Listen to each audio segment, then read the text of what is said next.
It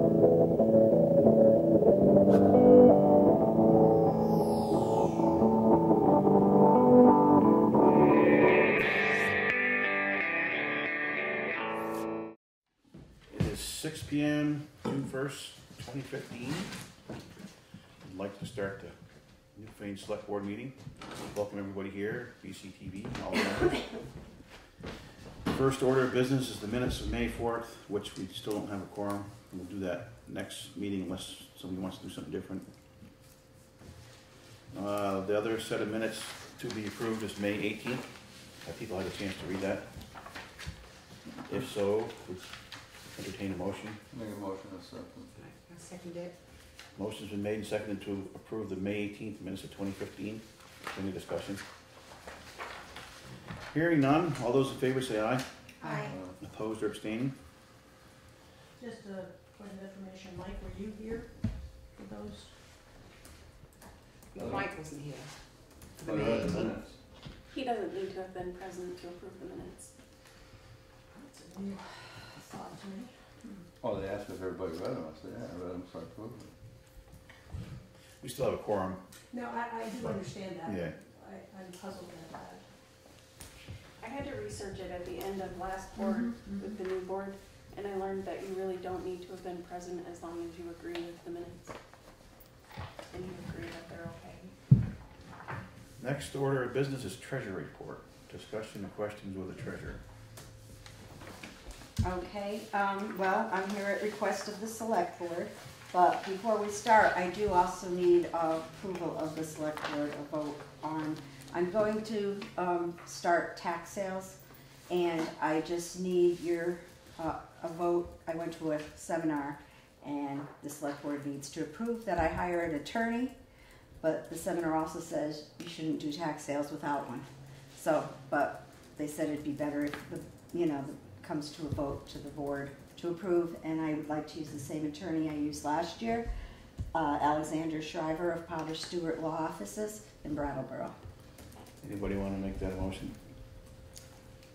I'll make the motion. Any questions? Second to the motion? Second it. Okay, the motion's been made and seconded to authorize Maureen to get an attorney to start tax sales. What's the attorney's name again? Alexander Shriver from Potter Stewart Law Office. So any Potter discussion? Stewart Law, the name has been changed. It has. It has, oh, okay, I still have I'll give it to you. the He emails. goes by Sandy Long. And not professional, when the people were calling him last year and they were asking for Sandy, he'd tell them he was Alexander. So it's Maureen, perfect. have you ever worked with him before? Yes, last year I worked with him And you and, feel comfortable? yes, Yeah, okay. yeah. And also my predecessor, is that what you call it? Whoever Yeah. predecessor also used him, so, Okay, good. That's important to know. yeah. Any other questions? Hearing none, all those in favor of the motion signify by saying aye. Aye. Opposed or abstaining? That's a done deal. Floor's still yours, Maureen. Okay, I was asked to come to the meeting, so I understood that some of the new select board members have questions about the reports or line items. I did not print any line items details because I didn't get any from anyone particular that they were interested in, but if we come across some of them, I could bring it to your attention next time, or I could just get it for you personally. Right. Well, I did get a line item from you when I came in Yes. talk, but that was sort of showing me, demonstrating how you can just whip these out really quickly, and so if we ever do have a question on something, it doesn't take forever to get the answer. Exactly. Yeah. If you have Appreciate a line item and, Yeah. or just give me what Right. the information you're looking for, I'll print in the line item, I put the line item in the general ledger program, and it prints out which vendors we used, and once we see which vendors we used, then we just pull the invoices. I have last year's there and this year's over in my file cabinet, and then we can find out what the actual expense was. That's good. I was sort of, was asking for particulars, and I just want to be able to keep a handle on overspending and knowing if something is moved out of one line or one section, where does it come out of, that kind of a thing. We still have to enter it into Yeah. the, and that's a select board decision, like if you ran out of money in one line item, Salt. like say the planning commission does this, because they have 3 line items that they can use, and they don't take their salaries also. So if they go over budget on their expense, they'll just, but the bottom, take it out of the planning, but I still have to enter it in the expense. So this expense will show it went over, because if the next year the planning commission wants to take their salary, we still need to budget for that. Right. And we need to budget what their expenditures are actually, instead of what we thought they were going to be. So, but if, what was it this year, Todd? There was something that we didn't have money for, and I don't remember now. We've done it quite a few times over the yeah, years. but you found something came out of select board pay. That was the PA system. The PA system. Yeah. The select board donated their pay to help pay for that, and that's fine. But I still had to take it out of office equipment. So, Okay. but it checks and balances that way. And then as far as the question you had when you came in, once a bill is a bill, I have to pay it. That's right. And then it has to get approved by the select board. I present it up there. I don't pay it until the select board approves it. But if we already use them, and I usually don't find out, except for the big items coming in, Shannon and Todd will let me know some of the really big items and see if we have the money for it. But other things, Todd needs a part for the plow. We're over the plow budget. We have to still plow. So once we still have to pay it. Right. And we still have to pay it. My thing is the budget in the fall that you do, and November, December, January, it needs to be, a bigger budget. Than you can't flatline for 5 years in a row a budget and not expect to be over budget. And this year we were over budget more than ever. So do you feel that this is a realistic budget we're working with? No. Thank you. Anybody got anything else for Maureen? That was easy. Hey, Thank you so much. I could even stay for a little while. You're welcome.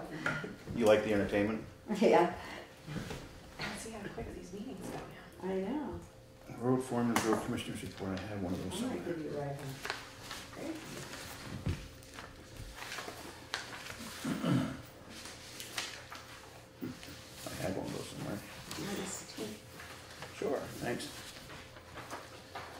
As far as roads go, we're grading roads every day, as long as it's not raining. That's kind of unusual that it rains. And we're putting gravel down some of the roads. We still have a lot of the side roads to get done. They haven't been done since mud season. We've been doing some bridge cleaning as well. The state likes you to have you sweep off a lot of the bridges that we can get swept off. It helps keep the decks a little bit better and keeps the rust off the bridges, so we're doing some of that. And the guys have also been out, some with the backhoe and some by hand, cleaning culverts.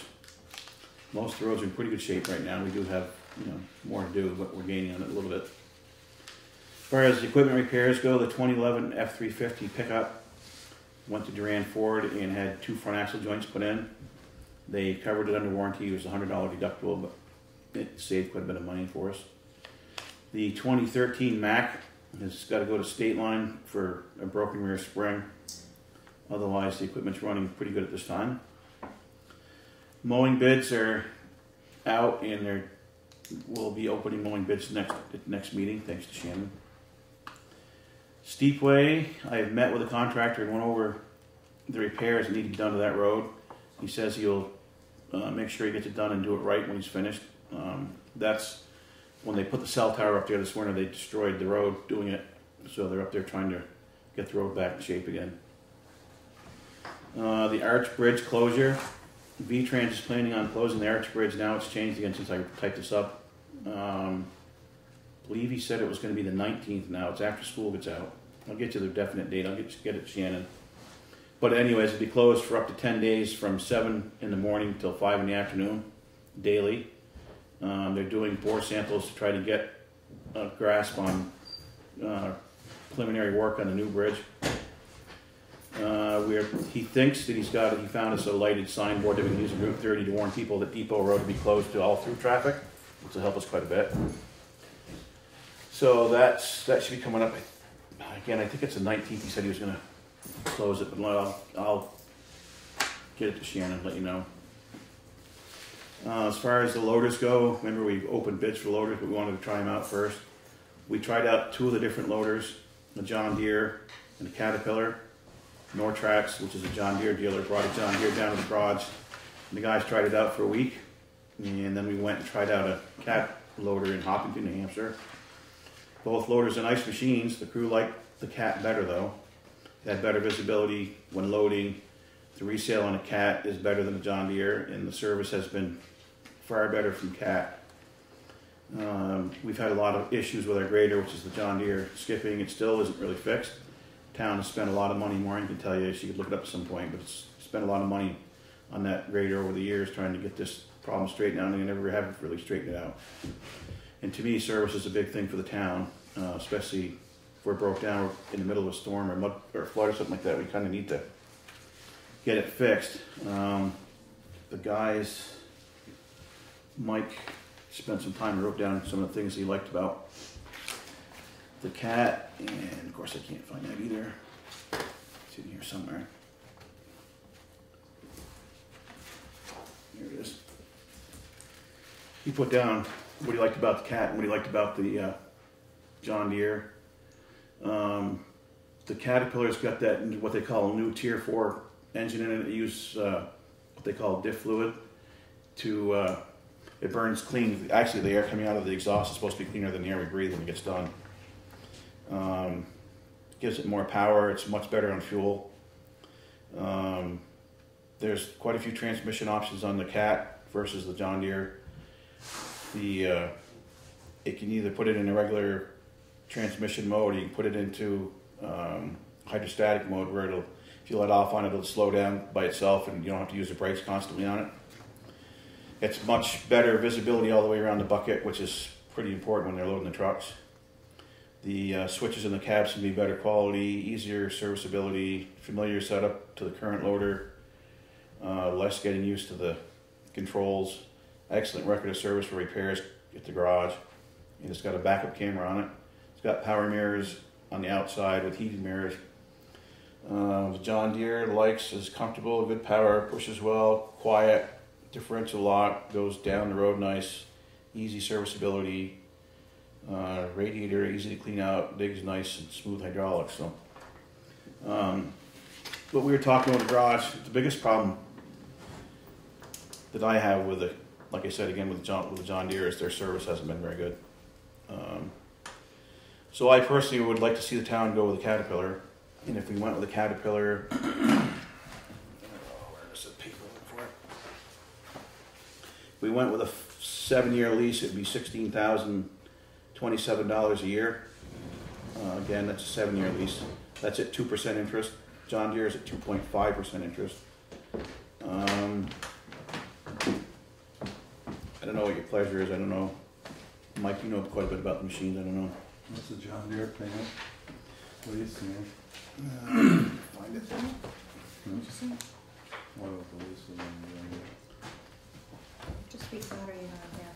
Please, yeah. Can't hear you back here. I can't hear him, I'm sitting right here. I know that's. $14,141 a year. They say the service is a lot better and everything, right? Yeah, I worked for the town 35 years, and we've always had Cat. Actually, Cat, the loader that we have now, just as it went out of warranty, the hydraulic pump went in it. They actually replaced it for us anyways, then charge us for it. So. Can I ask you a question?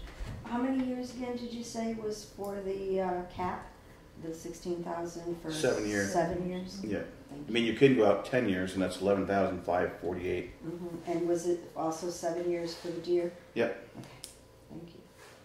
I have a 2% interest. 2% interest, yeah. The deer was 2.5. Deer was 2.5 and 2.5. cat was 2%. Now, you keep them for how long anyways? This loader is- Pay to go up to 10 years? This loader we kept 12 years. Because it says it's covered all the time you're running it? Well, time to use It's it. got a 7-year, oh, what does that have for you? I'd have to look up the warranty, but For as long as you lease it, they should cover everything. no, well, you still own it.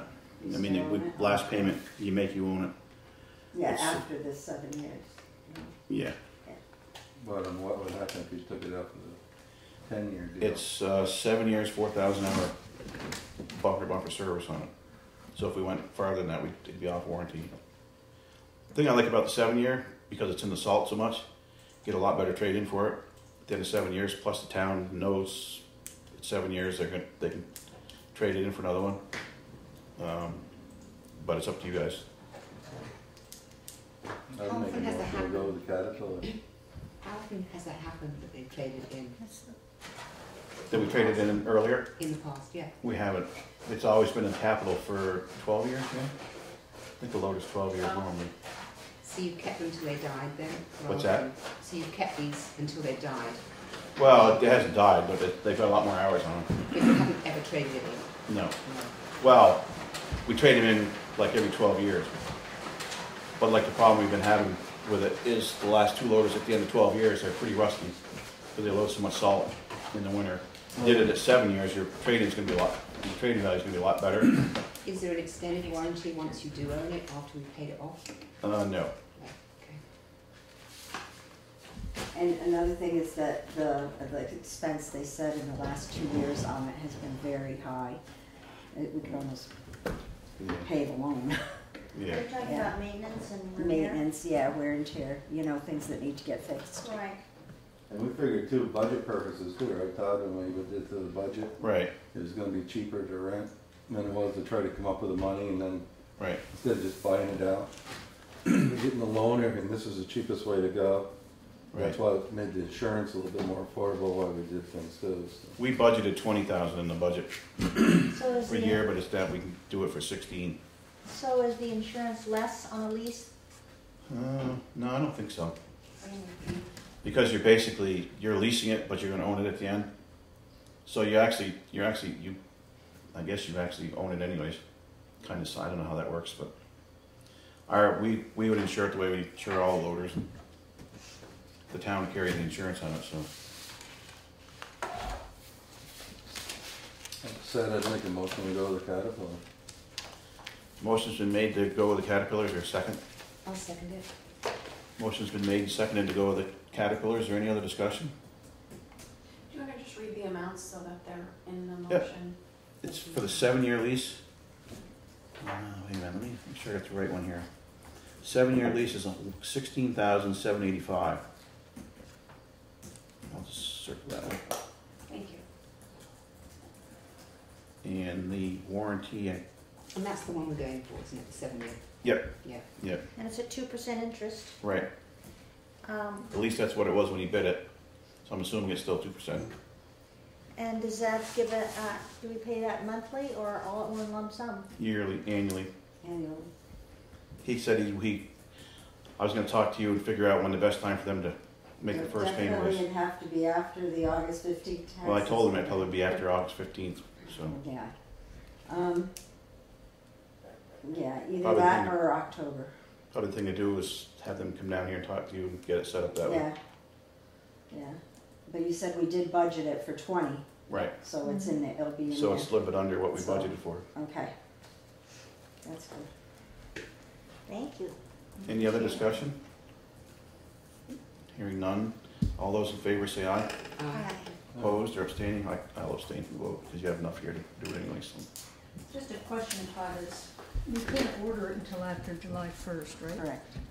Well, you can get it, but, because they're gonna defer the payment until, Now with the new GASB rules, Oh, yeah. we can't get it till after July 1st. right, Anything that is billed, any work that's done prior to July 1st has to come out of this budget.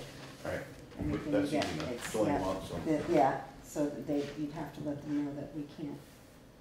Yep. Till after July 1st. Maureen, I think you should come to more meetings.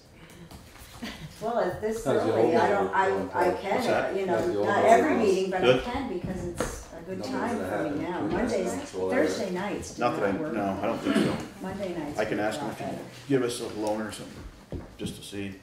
All right, what do we, excuse me, what are we down Road and bridge. to? Road and Do you need bridge. to- Oh, Tour. did you Need to finish your approve the report? Oh, did we sign off on the We report? didn't I do had that, some did we? discussion. No. I had some questions. All right, somebody want to make a motion about the road foreman's report? Sure. I'll make a motion To accept it? accept it, but, yeah. Second. All right, the motion's been made and seconded to approve the road foreman and road commissioner's report. Any discussion? Yes, I have some oh, I'm sorry, we have somebody who has their hand up there. Just a suggestion that you might have to think about trimming the right-of-way up and in, because now when two cars pass on our road at least, you get smacked by branches pretty Yeah. bad. We got to do a lot of brush cutting. It's hard now because we used to have the fifth man, that's all he did. Yeah, Then we cut back to four guys and it's not working so well with brush, so maybe young Fred will jump in for his father. maybe. Young Fred, Any other discussion out there? Yeah, I've had some feedback on the steep way. Really, really, really disappointed that they can't use it because their life depends on it. So is there a time frame? Are you giving them a, He's supposed to have it done within the next week, he said. okay, then I can report that too. I mean, we could have fixed it, but then they would have got away with thousands of dollars worth of repairs that need to be done to it, so. And that's a good segue for me to ask my question. Who's the name of the contractor? I think so. I don't know. He's from Maine. Wireless, What is it? wireless connection. Wireless? Have we used this person before? The only reason we're using it is because they're the ones that messed up it's the not- road. We didn't use them. They're doing this. They're doing the cell Self-company tower. did. So is anyone overseeing their work? Yeah. The road crew goes up there and checks him, make sure he's doing stuff. Because if, if they were sort of, did a little shoddiness in No, the we go up original there. work. Well, they we had another wanna- crew down there working last fall, and the other one's good to work like that. Yeah, This guy come down and clean up the mess. Yeah, the other guys went out of business, he said, so. so it was like a subcontractor. Yeah, Okay. the wireless connection, the people that are putting this tower, I know they gotta get it fixed, so. Okay, so we just wanna make sure that it's done properly. Yep. Okay. And also, on the Arch Ridge closure from June 16th, and it's 10 days, Up to 10 days. up to He's hoping to be able to get it done in a week, but he said he can't guarantee it. 10 days. And the signage you were talking about, Yeah, if we can get the lighted signboard, yeah? we'll put that on Route 30, just saying that Depot Road is closed at the Right. Arch Bridge, closed to through traffic. Right. Is there And any, detour over Grimes Hill, so. is there a cost to that sign for the No, town? this guy seems to think that the state will donate it to us. If there's a cost to it, we'll have to take it out of bridge money. We gotta do something, because otherwise we're gonna have to buy a ton of signs to put up on Route 30. Well, won't we need two signs?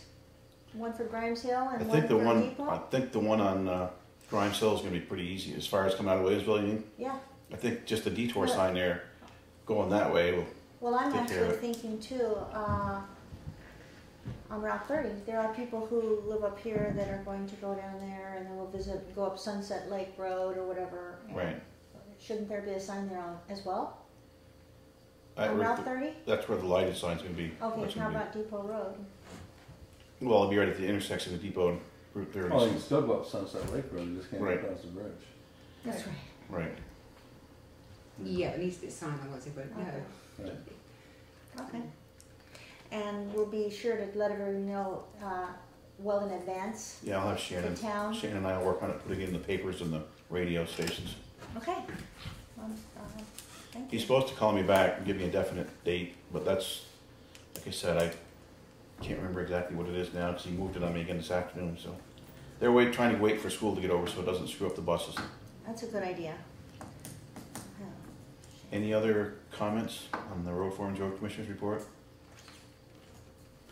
Hearing none, all those in favor, signify by saying aye. Aye. Opposed or abstaining, I will abstain.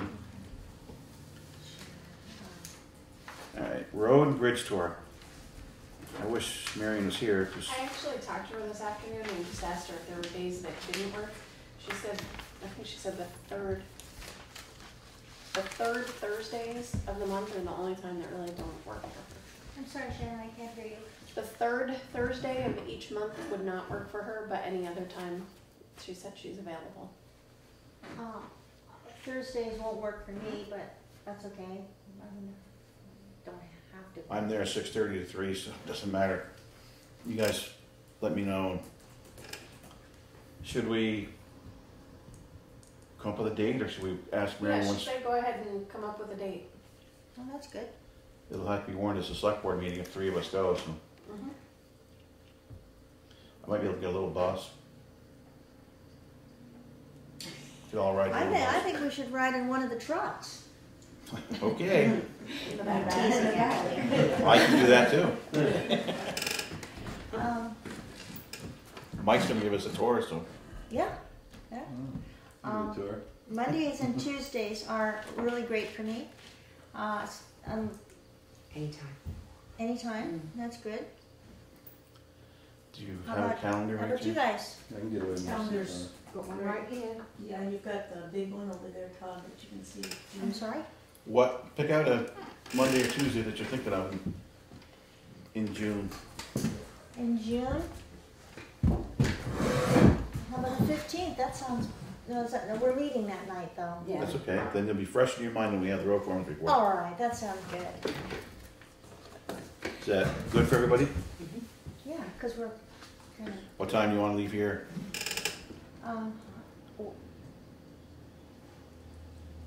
I'm there at 6:30 in the morning, so you tell I'm pretty me. flexible. I'm kind of a morning 9. person, but 8, 9? 9 sounds fine. How about you? 9? Okay. Shannon, you gonna go with us? Could be a lot of fun. Yeah. Can I drive? Sure. I'll walk, but you can 9 drive. a.m. The new one. Yeah. Try to hit me up with a reminder a little bit before. You know me, I don't remember things well, so. Okay, the Arch Bridge discussion. Do we need to make a motion on I it? don't It's a think so. meeting. Shannon will have to warn it, that's all. Okay.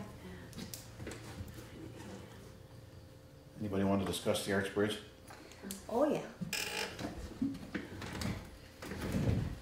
Well, the Arch Bridge is an important change to this community, I think, and it would be my suggestion that we talk about it every meeting, at least as we're working through all the particulars of it and trying to come up with the best way to go forward.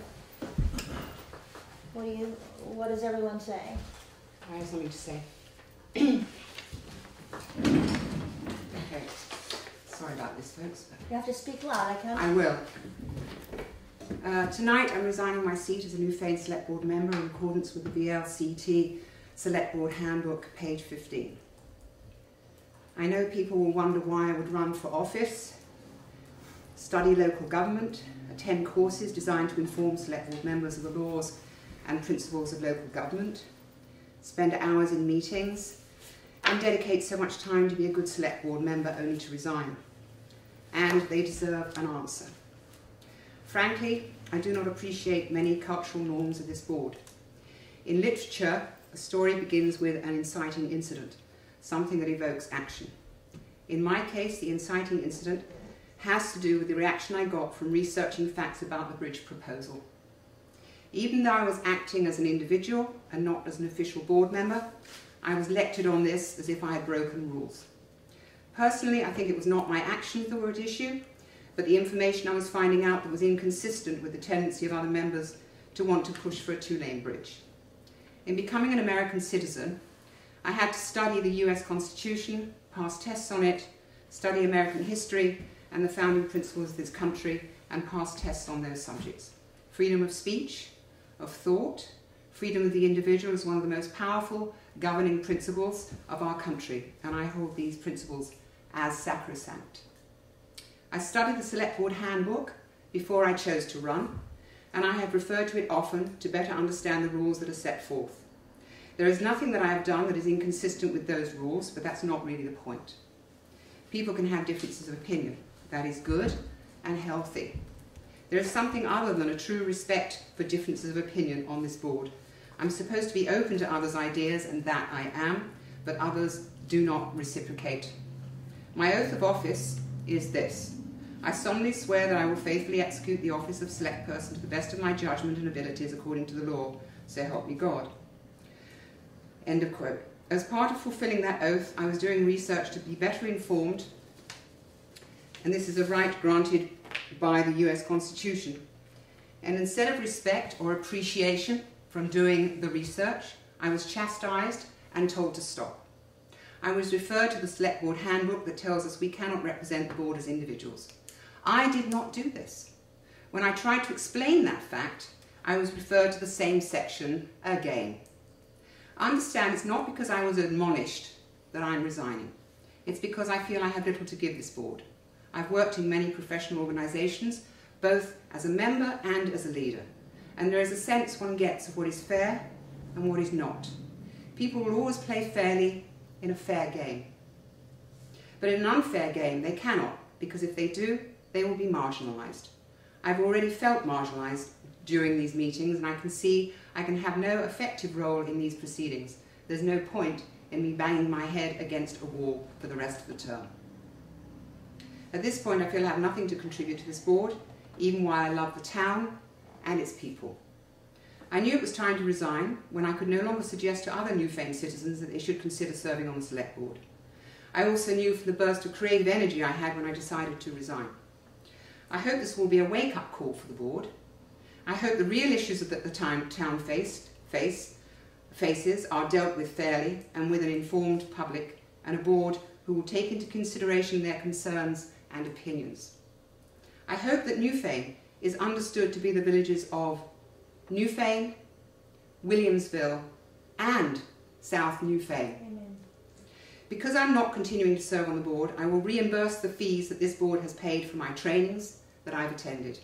This is in the range of $400. I hope that money can be used to pay for a person to cover when Gloria is away from the town clerk's office. And so I wish you well, and goodbye. I have copies for you all. I don't get it. Why are you resigning in English? Couple of words. Somebody opposed you, somebody talked nasty to you, you were not treated civilly. Correct. Okay.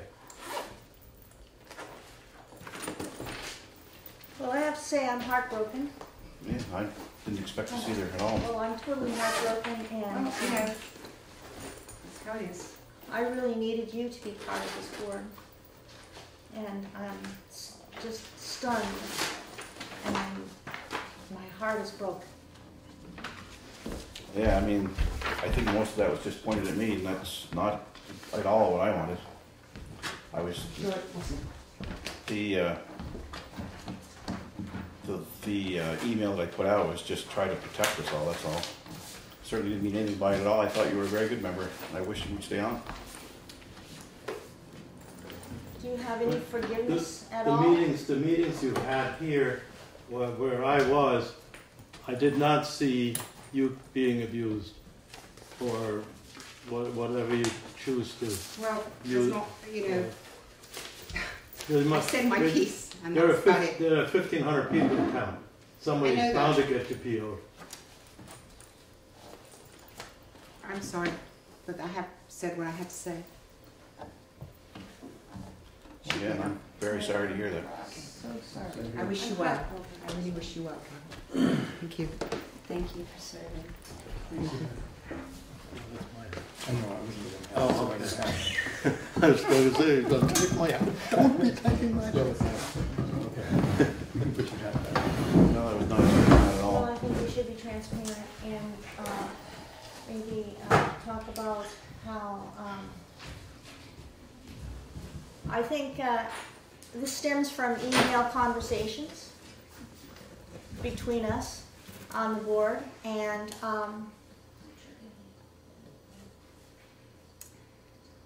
I think it was basically about gathering information that would be pertinent to the to knowing more and getting more information about the Arch Bridge. You can stop me if I'm overstepping anything. And I recognized it as a right that each one of us has as a select person to gather information, to disseminate that information with each other so that we all can be educated. We all can't get as much information as we need. So, and the sharing of the information, I think, is important. I particularly, months ago, did the same thing. The first thing I did was go to Shannon and ask Shannon if it is against the open meeting law or in any way against my role as a select person to ask for information so that I would know more about a particular subject and be able to share it. She said there was nothing illegal or immoral or out of the rights of a select board person.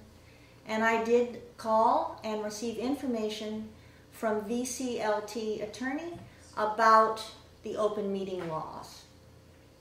Because I felt that we had committees that were folding. We had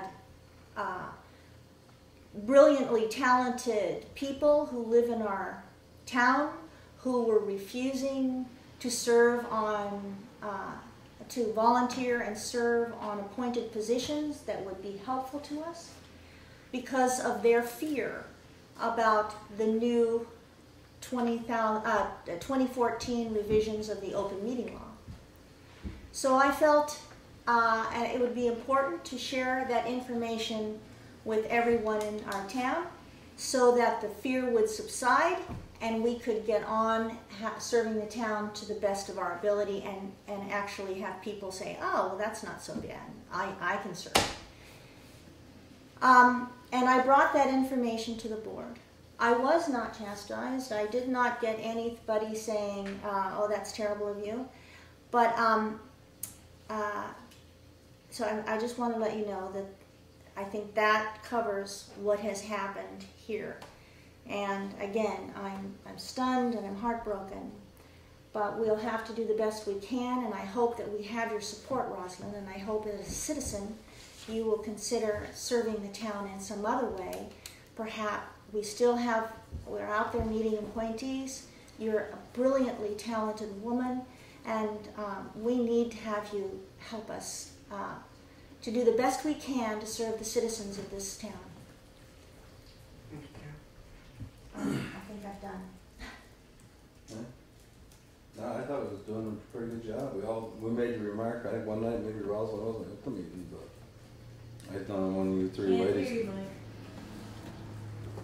I said when the three ladies come on the board, I was a little skeptical at first, and I think I made the remark one night how great of a job I thought they were all doing, and everything else, and I thought they were, and I thought they've always been doing. I mean, I see the emails. I mean, so I know it's not me writing nothing on email because I do not email.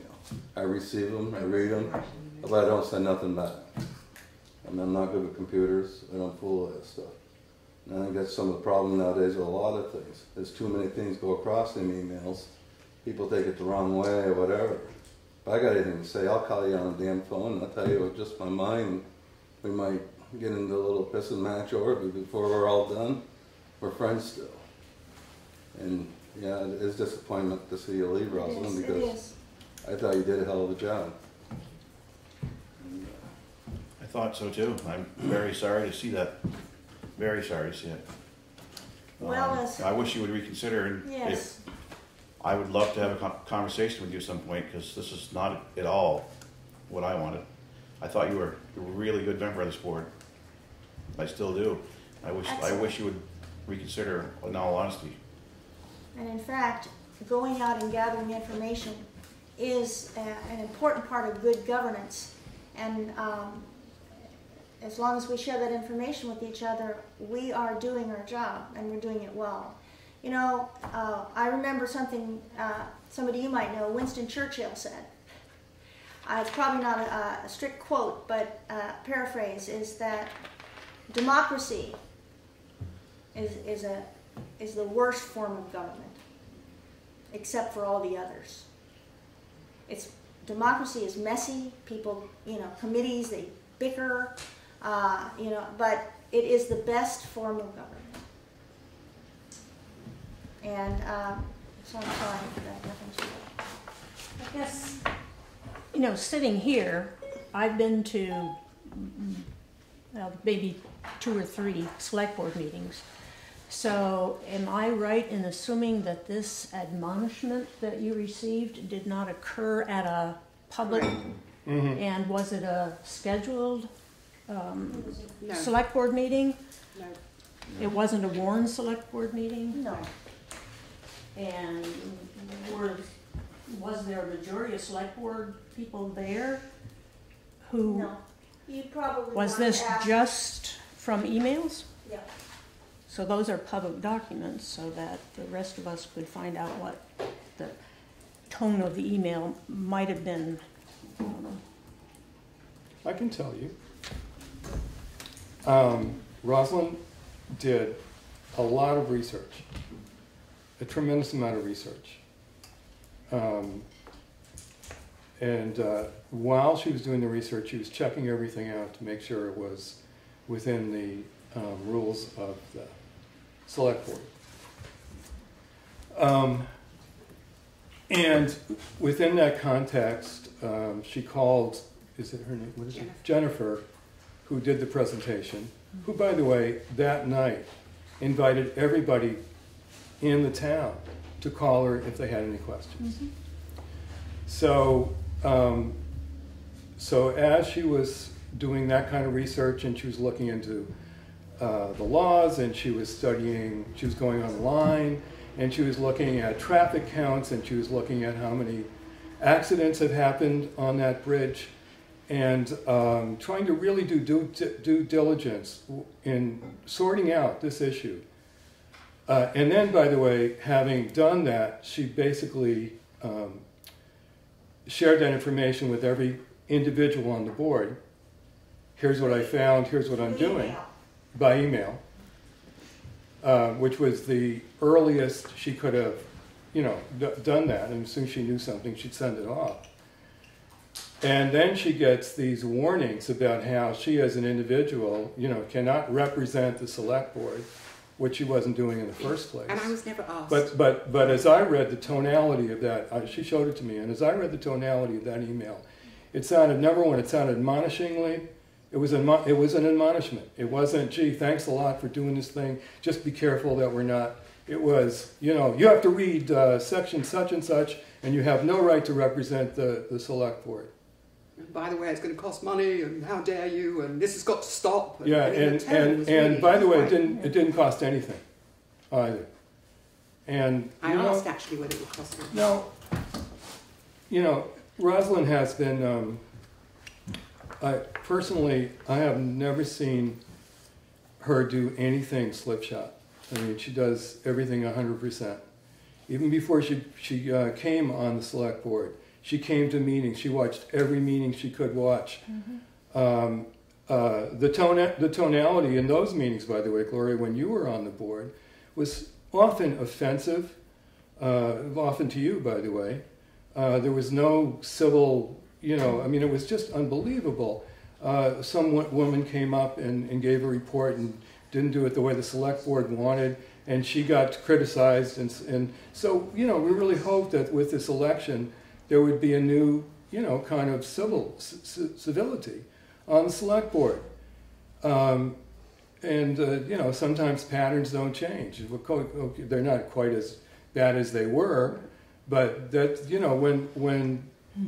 when that admonishment came from Utah, it just sort of said the whole story, which is, we don't want you finding things out. We don't want you studying things. That was the subtext of that. And if you don't think that, go back and read your own email.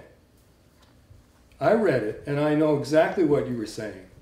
No, that's not what I was saying. I was trying to be helpful, and apparently I wasn't good with my words, but I didn't say anything about the selectman's handbook. For example, did you thank her for trying to find stuff out? I guess I should have thought about it more. Yes. And also, you never asked me my side of things. You just accused me without asking me my side. I wasn't trying to accuse you of anything, that's the thing. Well, read your own email. I guess, like I said, I guess the way I wrote it came out the wrong way or something, but I never said anything about going to the select. No, you implied it. You implied it by what you said. No, I was just trying to make sure that.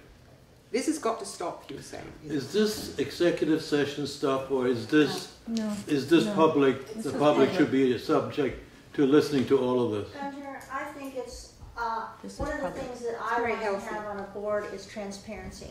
I think it's great, it's uncomfortable, but it's great that we are open, we are sharing, we're not hiding anything under the table, we're not trying to, smother something.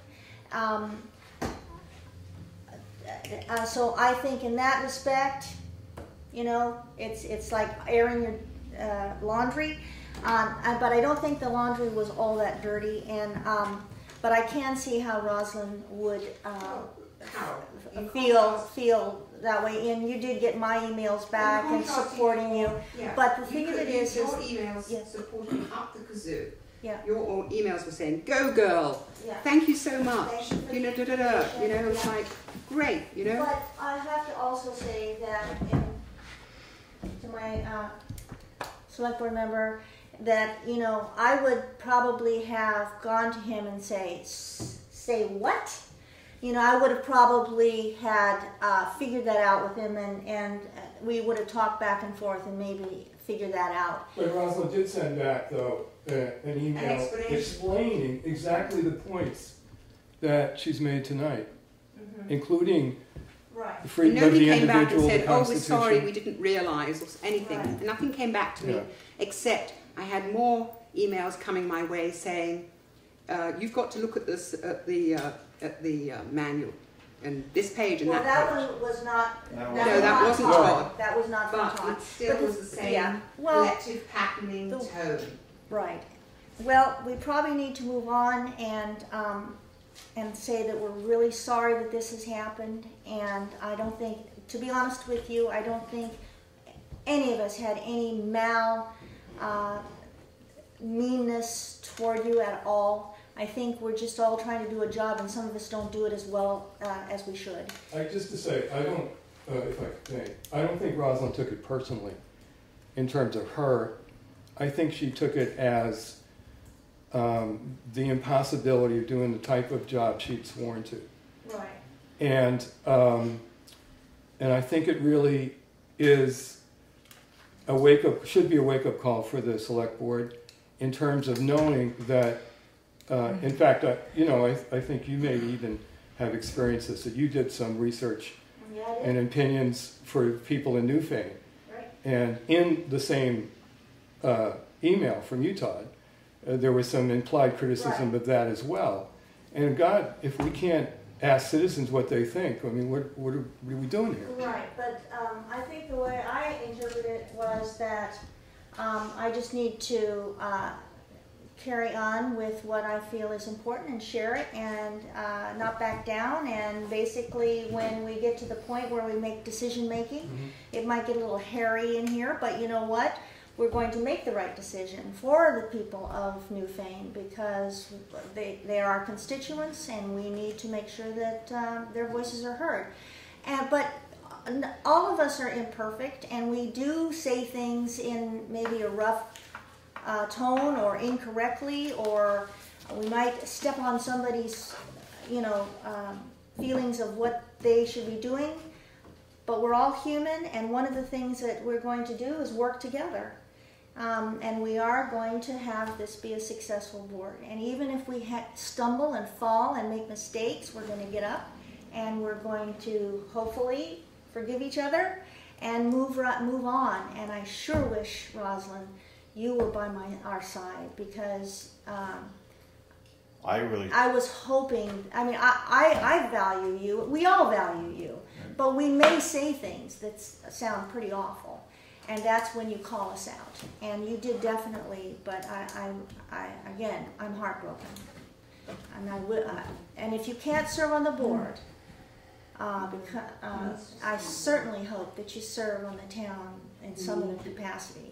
Just don't go away, because we do that. I certainly apologize to you. I had no idea that what I put in that email offended you like that. And I don't know, you guys probably don't know me very well, but that's not what I do. Lori, I hope you can vouch for some of that. But I will certainly apologize, because I never meant that at all. And I certainly don't want you to be aboard. Yes, just going back to open meeting laws, and emails are part of that. We probably, what I would suggest is that you accumulate all the information and that be presented at an open select board, and then I'm so used to being on the select board, you're not supposed to be responding to each other and having your discussion on emails. Yeah, So- brought that. So had, That's kind of what I was. Actually, not exactly true according to the handbook. What you're not supposed to do is make decisions by email, but you certainly can have discussions by You can email. share information. Yeah. share information, but You cannot make decisions. Yeah, and one of the examples they have in there is this beaver pond. They made it, and they actually made a decision. And By it wasn't email. by email, which should never have happened. And of course we didn't do that. Yeah. But So you we shouldn't. can actually back and forth. Yeah. And Our we're all thoughts. learning this, aren't we? We're all learning this. We're learning this actually by just jumping off the boat into the water. I mean, we're learning this the hard way. And we're going to be making mistakes. But the fact of it is that we just basically have, we just kind of have to say we're sorry, shrug it off, and move on. And I hope that you'll able to do that. And I'd like to invite you back up Yeah, on this please board. come. you haven't accepted Really. your resignation. No, that's right, we haven't accepted your resignation. Yeah, but in the rule book you don't have to. Please. Please. There's no rules, you don't have to. Please, ask me I have seen such, Give a trial or something. I'd like to invite you back up here, honestly. And if I do something like that offends you, And by all means call me. And I promise to take him on a writing course. I'll give him I'll make sure that this doesn't happen again. and I do think tones in emails are very difficult to They convey. are. And so Emails it's are- best, I don't think there's anybody here, if they knew what the email said, wouldn't take it as I took it. I promise you. I Yeah. understand that fully. I don't think Todd I don't think understands. Todd's aware, maybe. Sometimes for me, Todd's just tone of voice, and he doesn't really mean it, but he comes across I will as. say, I read the email, and because I've known Todd since I was 3 years old, I did not take it that way. Could he have been a little more specific about what the actual concerns were? Absolutely. And could he have asked me? And maybe just called you and said, hey, we really got to be careful. Yeah, sometimes telephone calls. Sometimes people email because it's easier, and But- I tend to do that, which may not be the Okay. best. But you have a different way of Sure. writing. Good girl. Thank you. So you're going to withdraw that? But can I just suggest to the board what the lesson should be that's learned? And it's not about having disagreements, and it's not about even being on the opposite side of the issues. It's really about the kind of respect that one needs when deliberating on behalf of the town. And if we, for example, get the impression that you're lobbying for a 2-lane bridge, and no matter what else is said, you know what, it's going to end up as a 2-lane bridge because the powers that be are going to, force it in that direction, then it does feel futile to really contribute. And I think that's what Roslyn was feeling, because what she was getting was a lot of information that supports a 1-lane bridge. And that needs to be seriously considered. And this is only one example of a kind of deliberation. It's not just about the bridge. It's about the way one can participate. And, I really do hope it's a wake-up call, and not just about tonality, but about orientation. You know, one thing is, I used to be in a public eye, deal with all sorts of big shots. And the first thing I decided was to have elephant skin, double elephant skin. Take absolutely nothing personal. It wasn't personal, actually. You know, take what, consider the source, but just walk away. I've come close. I've come close many times. Yeah, just to say, as Previous Rosalind's select husband, boards. Rosalind has as thick a skin as you will ever see. Is I that run because she's workshops English? with 100 people. Right. Yeah, Wow. And they call me names sometimes, you know, so It is, because Well, you've got strength- you've got I'll go back, strength. sorry, I didn't never mean to do that to you, so. thank you. Now they Okay. have to vote not to- Accept your apology. No, she would cover it. Would you like to comment on Harris Bridge now that? Yes, I would like to comment Yes, on we the have a Archbridge. lot to do with her. Yes, I do. Well, one of the things I found out, which is that we can actually all have a meeting at the Archbridge as a select board with Mario, who's the engineer. He's, by the way, he's from Quebec. His English is really shot, but my French isn't bad. I mean, I don't know how good it is for a Quebec You can person, bring Johanna in. the lingo, but you know, one of the things Jennifer says, oh good, so you can actually chat with Mario and get his take on, you know, how this bridge should be. And you know, thinking about safety, the width of the bridge and so on. One of the disturbing things, of course, is the height that it needs to be, which is, I've now found out, could be as high as 42 inches and as low as 36 inches. But also what Jennifer mentioned is that we could have this blinking light that blinks when a car's coming over, and so you wait until that car's passed, and then the other way too. So that we actually have a warning of who's coming over that bridge, which I think would be a really nice safety device. Mario was thinking that it would be good, and this isn't. I haven't spoken to Mario. This is through Jennifer. To have, you know, quite a few stop sign things going on so that nobody gets hurt. I found out also that there's been one accident only on that bridge since 2007, and that was somebody who ran into the back of another person's car. That's it. So one accident for this so-called narrow bridge, you know.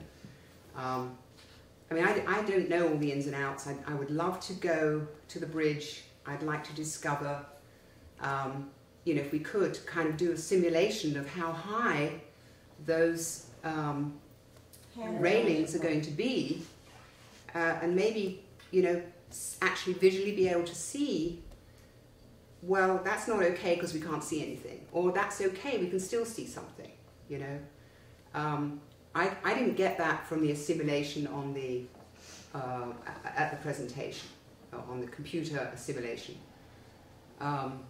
So you know, there's various things, and also, you know, there's a blog or a Facebook page that Newfane, Williamsville and South Newfane have, and I've no idea who asked the question about Archbridge and who would like it to be 1 lane or 2 lanes.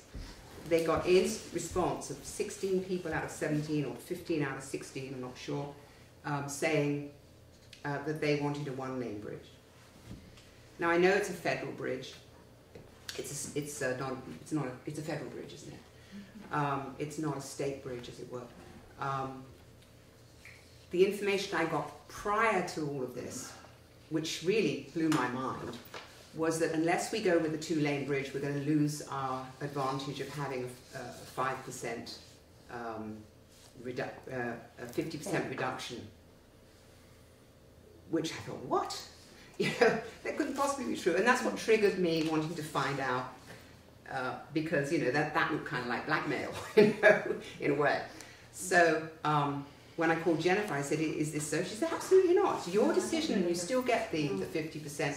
You get the 50% for consenting to closure of the Right, bridge the deep- while it's being redone. So that cleared up that, which was great. And I also asked, I didn't have Jennifer's phone number, so I asked Shannon for the number. So Shannon actually knew I was going to be calling her.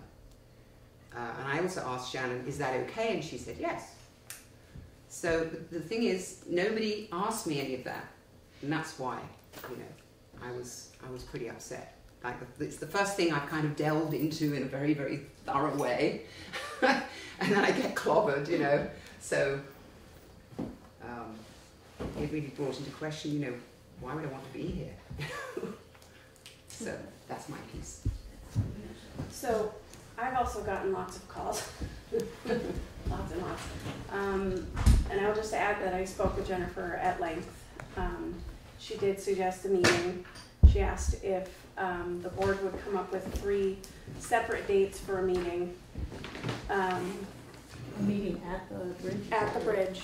And she listed probably 6 or 7 different state level people that would need to go, some of which have kids that they need to get back to Montpelier for. So she said if you could come up with 3 different days, not a Friday, between 10:30 in the morning and 1 o'clock in the afternoon, really.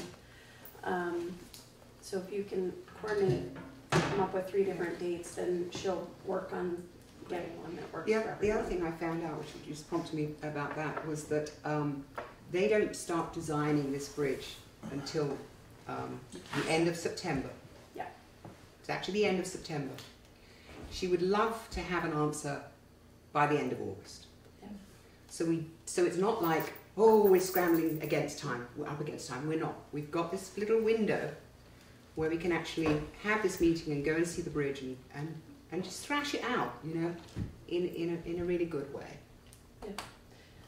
That's one of the reasons I would like to have on the agenda for every select board meeting from now until September, that we do have a discussion, an open discussion, open to the citizens and us, and talking about these and the pros and the cons of this and that and what we've learned so far, but that on every meeting we have a discussion for the Arch Bridge.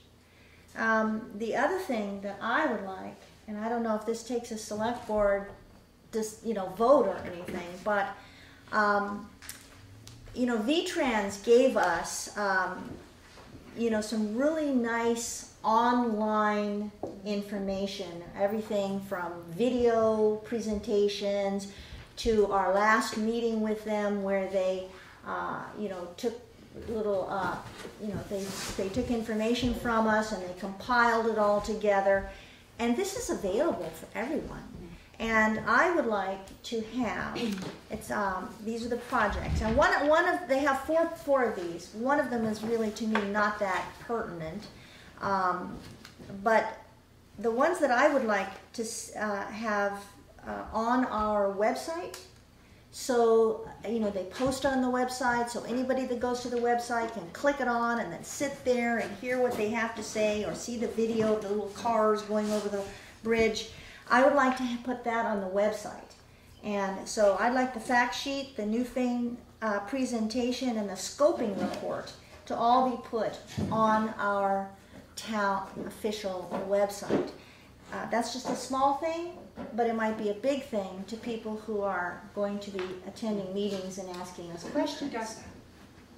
I think VTrans, do you put it on? Okay, there we go.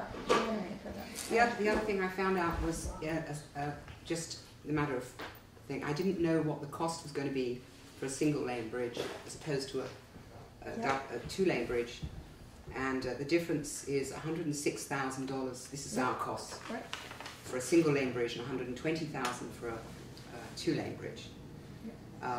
So, if I had my druthers, if we could design a 1-lane bridge that was safe, it would save the town quite a bit of money, which we need. $18,000. How much? Is it a difference of $18,000? $18,000, yeah, something like that. Yeah. No. 120, 106? 14,000. No, $14,000. $14,000. saving. Johanna got that. Which would be nice to save if we could, but as long as safety was not a concern. So Todd actually wasn't done, so when everybody else is done. What's that? I wasn't done talking, so. I'm sorry. Nothing sure.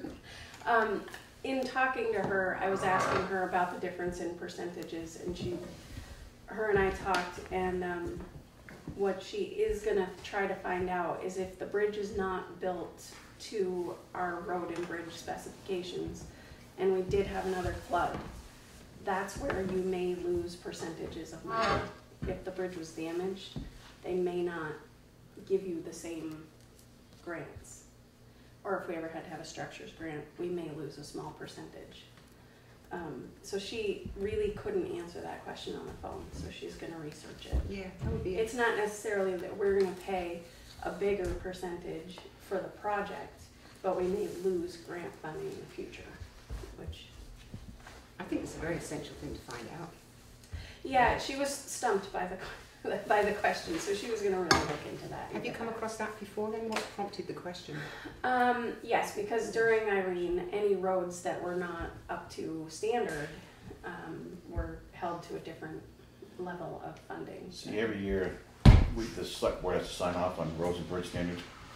And if we don't sign off on them, like Shannon was saying, we only get, instead of getting 80 or 90% funding, we only get like 50. So we have to go by the roads and the bridge and road standards, and then, of course, we have to build the roads up to what the standard says. But chances are she's going to come back and say no, it'll be fine.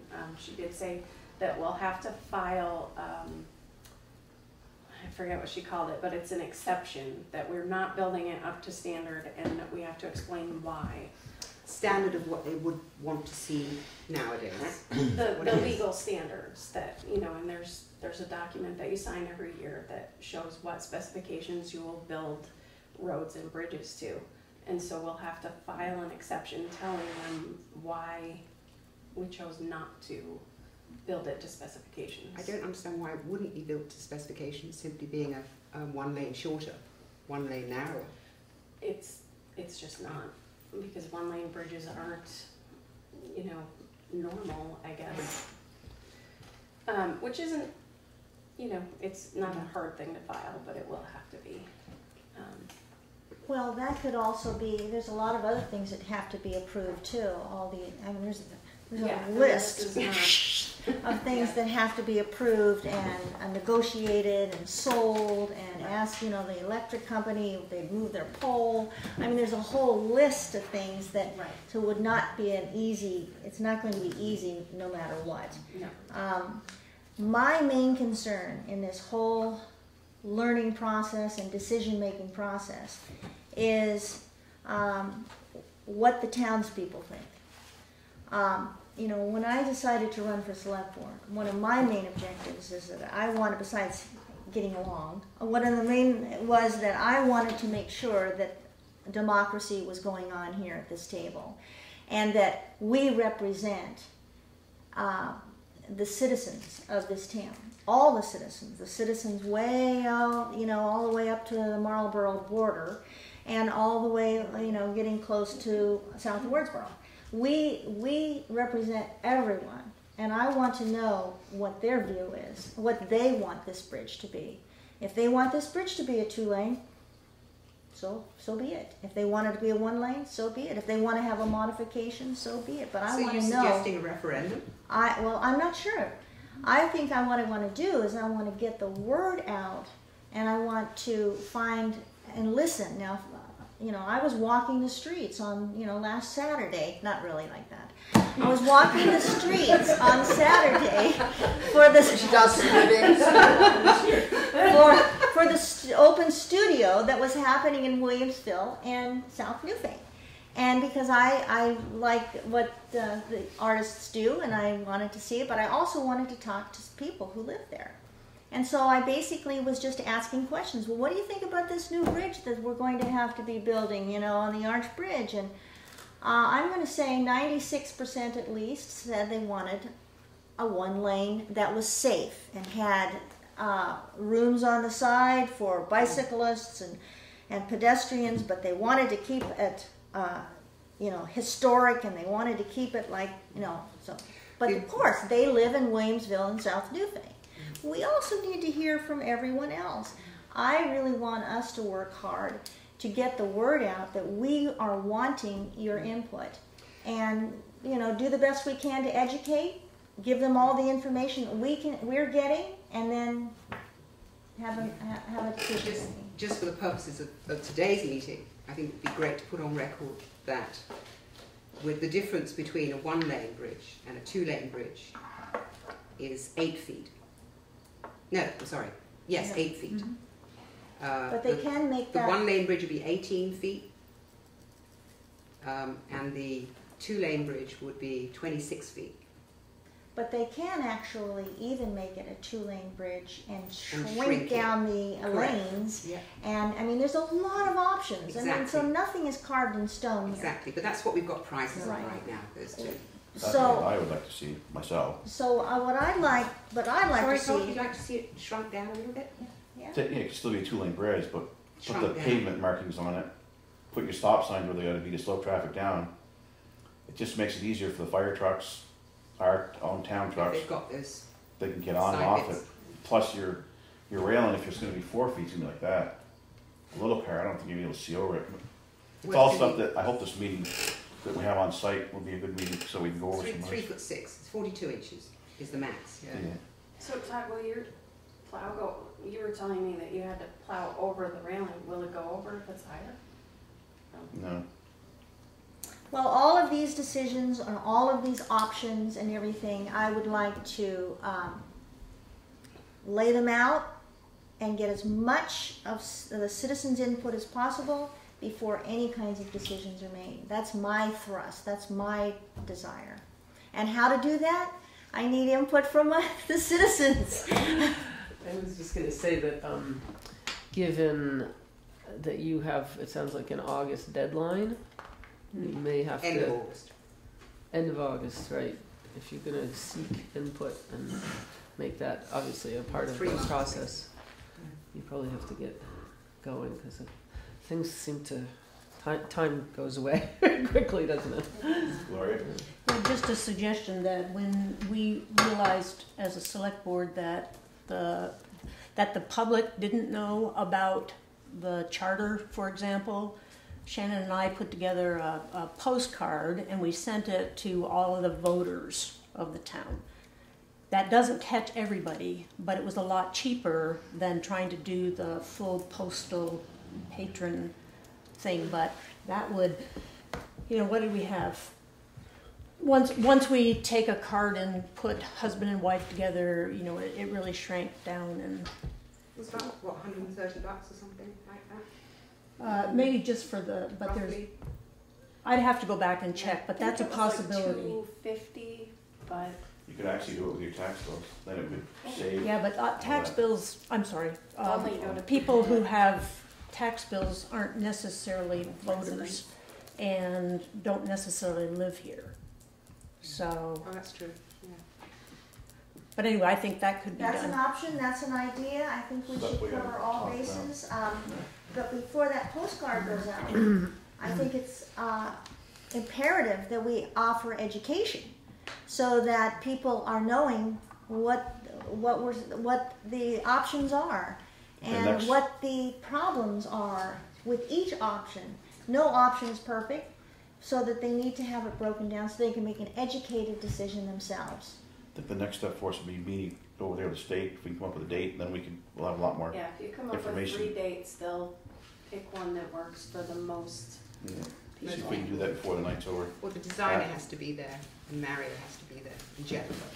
There was about 6 or 7 different people that she wanted there. Okay. Go ahead. I was just going to say I came basically from the Planning Commission, but the whole concept of educating the public and soliciting public input is essentially why I came. As part of the town plan, we want a lot of input from the people of the town.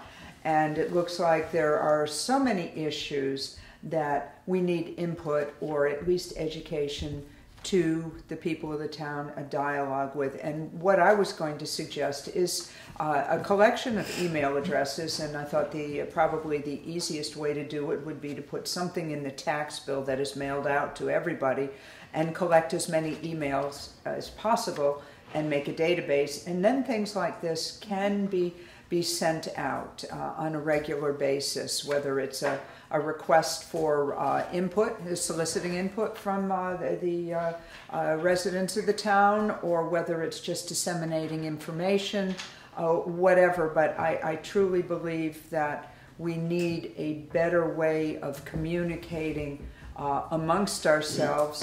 And the longer I'm on the Planning Commission, the less I am seeing Newfane as one town and more as 3 villages, and that's much more complicated than one town. And so that would be my request. My suggestion is putting it in the tax bills, but obviously you as a board have to decide what the appropriate way of gathering this information is, but that was just my suggestion. Thank you. Can we hold for just a second? Go ahead. You all set? Yeah, I just wanted to suggest that you might want to contact BCTV and do a PSA, a public service announcement that could be put together fairly quickly. Awesome. And then all your local TV station would be able to see it. Yeah. Gunther? You got a huge problem in Newfane. Last meeting, we had a public information meeting. 9 people showed up. The other 4 were contractors out of the 13. They were looking for a bid and off they went. So you had 9 people out of 1,500 on one of the most important things to happen with this town in the next 5 years, money-wise, and safety-wise, otherwise. This town and bridges has a rotten relationship. The South Newfane Bridge, the Covered Bridge, disasters. They're there, but they're disasters. But you gotta somehow get the public in here. Yeah. Newfane is a post-mortem bitch community. They don't come up front to put for input. They come afterwards and say, "Blech." Well, each to their own, but this is what we're trying to do, Gardner, is we are trying to beat the drums, come up with ways to get the public involved. And I went today, I looked at other town websites, and Brookline has a listserv on their town website.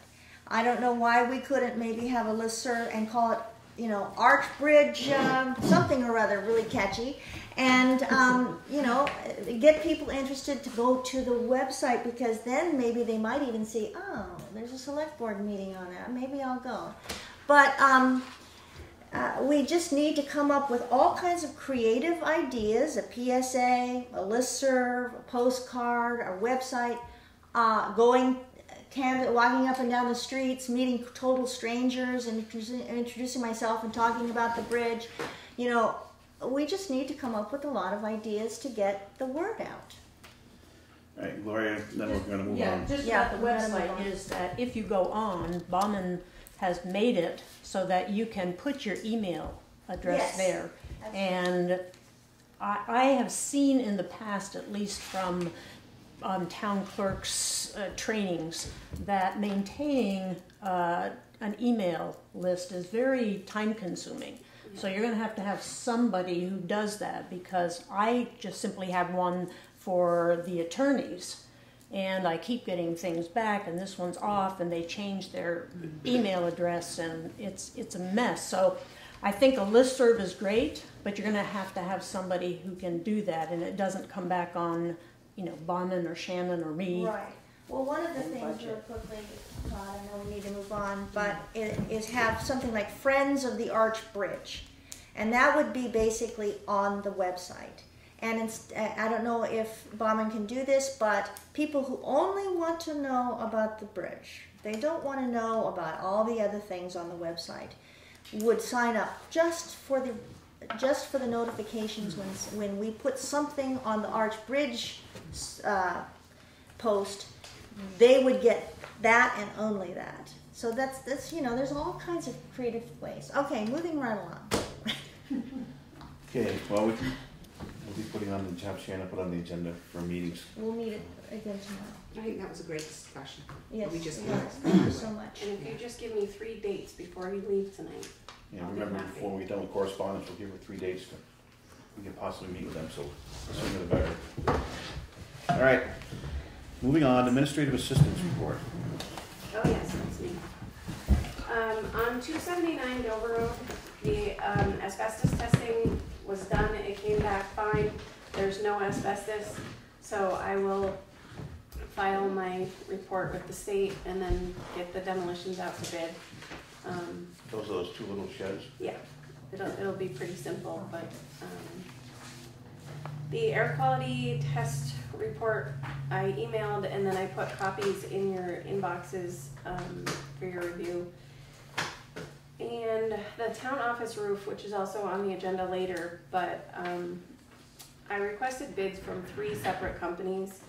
Only one actually ever provided a quote, and I waited a substantial amount of time to give them a chance, but they didn't.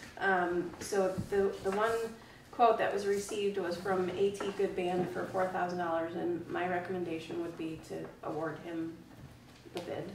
Anybody want to make a motion to that? We got that Can ready first. I make a mention though of you, Todd, saying that what we should do for the long term, because this is not a historic Right. building, is to actually not Replace spend that it. money, but to do a brand new, what's it, something and seam. Standing seam. Stand and seam roof. Yeah. So And we then might that not would wanna last for a approve it long, long tonight. time, and we wouldn't have any problems with the I slates think you falling need on to people in the replace future. those slates though, because right now you've got the same problem that we had. There's not the hole, but there's actually missing slates, which means you've got exposed wood. So Shannon, so is he it's- saying that it's going to cost $4,000 just to replace the few slates that have fallen off the it's roof? not a few, it's over 100 slates Oh. that are missing. Yeah, unfortunately, if you look up there, you can see a whole bunch of them gone. $4,000 for Yeah. 400 slate? 100. 100 slates. Over 100 that he could count from the ground. Of course, once you get up there, there could be others that are, broken and they're just sort of sitting there. So we have to do a patch anyway then, you say? It needs to be done. I don't disagree that slate probably isn't the long term, but I think if you leave it the way it is, you're gonna end up with more holes like we had. We have mold problems that we don't have, so. It's dangerous. Well, perhaps we'll budget the standing seam Yeah, I mean, that's definitely for a another next long time. term. Next year. Yeah. If we could get a building committee back, we could, What? I said if we could get a building committee back, we could have them. Yes, Put some bids well, out for I us. have something to say about that later. Are there any Can you historic? tarp the thing? Sort of nice, good-looking blue tarp over it? We could. We Probably need not aesthetically pleasing. protection for people who Not are much in need. is aesthetically pleasing. Are there any historic considerations for this No, this building? is not a historic building, Good. No. I'm surprised. thank goodness. I don't laugh at the tarp thing, because if you look at the $4,000, you get a price for what it would cost to really replace the roof properly. You're gonna have to pay that anyway. In a way, if you have to do that anyway, the $4,000 is basically, down the drain. And if we get a quote for a permanent solution, and see when that can be done, the tarp idea, is just basically a holding pattern until and that way it's not a $4,000 fix, it's a whatever the tarp cost fix. You need And a- then As you long get as a- the top is sealed underneath, so any slates do Well, get loosened. But the thing Get is, held you need in within the top. you need a tarp for each area that there's slates missing, so you'd be duct taping No, you do a general tarp. the whole roof. The whole room. The whole thing? Yeah, sure, because if you don't do the whole For roof, 2 there'll be years. holes. It's really a lot easier doing it for the whole roof, and probably a lot cheaper, as a temporary It fix. looks They start terrible. looking like. I'm not super Well, big. it's- We could look Beverly It's Hills good. movies. It's good that if it looks terrible, that's good, because that's more motivation to really get it done right. Right. Except this building has to We be have a painted. top with a roof pattern on it. Maybe we should get him, come back, have him actually go up there, see what his recommendation is for that. But in the meantime, I mean, which that was his quote. He went up on the roof. Yeah, he it's the counted problem what with he it is could sleep count. is- I mean, Does he also do other kinds of roofs besides slate? Same guy? oh yeah, yeah, he does. So that But might the be problem, some- I mean, if you're going to do a standing seam roof, you're looking at probably $10,000. $30,000 to $40,000. It's not something you can do next year. You're going to have to budget that in a capital plan, $10,000 a year until you've got enough money to do it. It's not something that you can just pop off next year. That's probably very true, because we're still going to be under the previous board's budget. Right, July 1 Next year. is this, Yeah, it's so already been decided, and we're gonna be Lori. handcuffed. Yeah, I'm just really very, very concerned about slates that are falling. I said this at the last meeting. I had been out there on a Friday picking dandelions from Garden Club, and I picked up slates that I then put on the walkway. When I came in on Monday, there's a slate right down that broke and tossed pieces where I had been standing. We could have Garden Club members, we could have our maintenance, Mark Gray, underneath, because you never know where a slate's coming down. So if we were to do anything, as somebody said, there's got to be a protection. Right now, I think we need, danger, stay away signs out for a certain distance, because this has been going on for 2 years now. And sorry, we're talking that's liability going on. and possibly death. That was not a bad suggestion, I think. To put up just not necessarily the orange snow fence, but some kind of a barrier, right, 2 or 3 feet away from the, the fall zone, and also perhaps get it repaired, but also have that safety zone. We don't want to have anybody get hurt here. The only problem is you're still gonna have to mow around it. I mean, Mark's still gonna have to be there, kids could get in there. I think we gotta repair it Right. first and, No, I meant repair it, and then also set up some type of Yeah. signage. Be careful, caution, watch your falling. something, watch for falling objects. It's usually watch for falling rocks, but we can put them watch I for see on falling. the agenda, we still have that further down, all this Yeah, stuff. we do. Yeah. I mean, the It is. air, I just wanted the air to- quality and all that Yeah. kind of stuff. Yeah, I mean, I'd like to see how that all stands. yeah. And are we good there, or are we gonna, like I said before, it looks like a money pit. Yeah. Might be better off flattening and put a new one up. I'm not That's disagreeing. You mean the building, so. Oh, I mean, what the hell, I mean, it's like I said, you just patch, I mean, Well, it's been neglected far too long, and we're sort of I mean, we're looking at reaping paint, we're the. looking at a lot of different Yeah. things. That's right. I mean, it's either that, or you get a quote on painting, building, doing the whole thing, you go get a friggin' loan, pay a payment. Maybe we can sell a bridge to nowhere and use that money. You're always ready with something to joke. It's a nice bridge. We need to act on, Yes, we need to get going. we need to either make a motion to repair the roof or, Yeah, that's difficult. Well, you can skip it for a little bit because it's down further on the agenda. So Oh, go ahead, you done with your report? I'm all done. You so done. Alright, moving along slowly. We have scheduled members of the public. Johanna Gardner, the floor is yours. So I'm here to talk to you a little bit about what's going on down at the Women's Solid Waste. Right, so there's a lot of things happening. The director of the facility is a very creative guy, and he has recently found, come up with an idea of installing a whole bunch of solar panels on the old dump site. So they have chosen a company to go with and are in the process of coming up with an agreement. I don't remember how many panels they're going to install, but it's a lot. It's a way for the facility to generate more income to help to offset the costs that are involved with running the district facility. So right now they're negotiating with Integrated Solar and Prism Solar. These are sort of and this two is the companies. Wyndham Regional, I mean the Wyndham Solid Waste, yes, Yeah. out on Ferry Road. Right. Yep. Mhm, yep. So that's one thing that's going on. They've also, he's very into composting, and as you may or may not know, Brattleboro now has curbside composting, so every resident in Brattleboro has a green bin, which they put out by the road when they do their recycling and their trash pickups. So he's getting a lot of material in, and he's got a whole facility going now. And we toured it the other day and saw mounds of compost, and he's selling that again as another income stream for the facility. He's trying to work out a deal with a company. I know their initials are NOE, but I can't remember what that stands for, Northeast Organics or something like that. But they are a company, I think they're out of Rhode Island, who have created these large facilities for composting, mostly, I don't want to say industrial waste, but from stores and large facilities that produce a lot of compostable material. And he's been trying to negotiate a deal where they would set up sort of a trial installation on the facility's grounds, and it would be another revenue stream for the facility.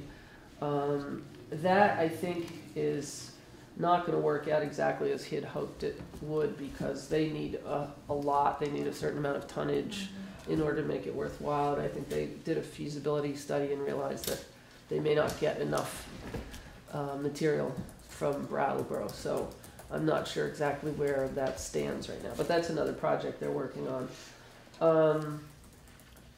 I think, well, you may or may not know that there was recently a household hazardous waste day down at the dump, and whereas they used to organize them around the district, they've realized that they can save a lot of money again for all of us member towns by having a permanent site down at the facility on Ferry Road. So that's the new setup. So if anyone calls and wants, has hazardous waste to get rid of, I think it's every day. They should probably call down there and check, or I can get you the information so that we know. But you can now take your waste down there most days when the dump is open. Yeah, it is really great, and it will be a lot cheaper. I know when, for example, they have to hire this company to come. When they do it outside of the dump, they have to hire a company, and they charge a huge amount of money. It's like $2,000 at least for each site where they operate, and there may be costs on top of that. So it's a big savings to have it down there. Plus, I think the ease of getting rid of your stuff will encourage more people to go there as opposed to doing God knows what with their household waste. Let's see. So Bob is also selling. He's trying to sell the compost that they're creating. I don't know if I mentioned that, but he's going to be selling it by the cubic yard, and so again another revenue stream. Seed free? Is it seed free? I don't think he could say that, because he does. Does it get hot enough? Oh well, it's supposed to. I mean, it's certainly in big piles, so he does go out and measure it. And someone gave him some decomposable thing. What was it? It was something that is like corn. Enzyme. What? An enzyme of some sort? No, it was some kind of a corn packaging, or I can't remember what it was, but he had agreed to test it to see if it would break down over time in his compost pile. So he goes out every day and he has like a rope tied on it, and it's in the middle of the pile, and he drags it out to see, or maybe it's once a week or something to take a picture. And he's getting paid. Again, he's getting paid. It's another. He's amazing at making money. So he's just trying to reduce the cost to the member towns. You probably all have heard about Act 148, which it has a lot of impact in terms of mandatory recycling and mandatory composting. And there's a lot of moving parts to this act, so I am by no means an expert on it, but I think you probably are all aware that the haulers now, the individual haulers in each town, have to have a registration with the facility in Brattleboro. So they have to be like certified that they have gone through them and are doing what they're supposed to be doing, meaning essentially that they're picking up recyclables separately from trash now. And in terms of enforcing, I think that's their job to do, but it's certainly. How do people find out about this? About what's trash and what isn't, and how to divide everything out? Has Well, everybody got that information? Yeah, there is a woman at the dump who's in charge of educating the public. So she goes to schools and is happy to come out and talk to you guys, or and that on all the recycling bins there's information about that. They do send out mailings about. And there's a whole packet of materials that's out front here. But the plastics, for example, though, some plastics are recyclable, some are not. Right. And some have the label that says it is, and some don't. And how, is there any education going on about that? Because we're going to have to separate all of that out, aren't we? Well, that's true. I think that the only education is at the school level or whatever mailings they send out. Although they're very willing to put themselves out in the public in other ways if they're asked to. So I don't know if you would like to have them come. Well, if they came and then they'd be on the Newfane on the telly. People do watch us, so yes, they could get that I'm information. shocked. I'm shocked that they do watch. So they could get that information more. I go to work and a total stranger goes by and says, "Well, hello, Madam Select Board." I don't even know these people, so they do watch. They do watch. That's good. Just one question, Johanna, with that. Do you think that these haulers of trash, for example, would they be able to give to each household information? So that way, because basically I'm too cheap to pay a hauler, so I take it down, so I get my information. Because they tell you what's what when you go down. Some of the haulers sent out a flyer. Tim Franklin put on mine to call him. Yeah. So that he'll go over what you're supposed to do and what you're not supposed to do. So. I don't know. I mean, for example, at our house, if we have trash and we use a hauler, our trash is up at the top of the driveway, and I don't see him coming down to the house with a flyer, and there's no place to put one. So you probably call him. Who's your person? Reed. He's actually told us. Yeah, he's told it. He hasn't told us how to do it. He's told us he's going to come 1 week for trash and the next week for recycling. Yeah, he actually told me one day more did he? about it. Okay. Yeah. I didn't tell you. Communication. Okay. What else? So the composting will go into effect in 2020. That's when everyone is expected to be composting, but we're not there yet. Let's see. Can you say that date again? 2020. 2020. Things that are of particular import to the town of Newfane is that we now have to offer recycling at all municipal buildings or events. So there have to be, containers for that.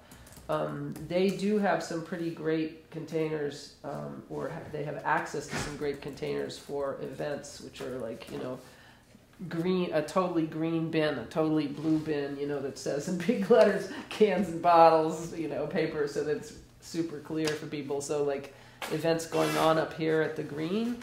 Wyndham Solid Waste has it? Well, they don't actually have them, but they can tell us where to get them. Is there any the cost firehouse. involved in getting those? There is some cost, but I don't think it's a huge amount. However, if you're ordering a lot of them. We're trying to figure out how to do it at the firehouse because we rent that. Then we have bingo. Yes. How to keep it. Well, if you'd like, I have information.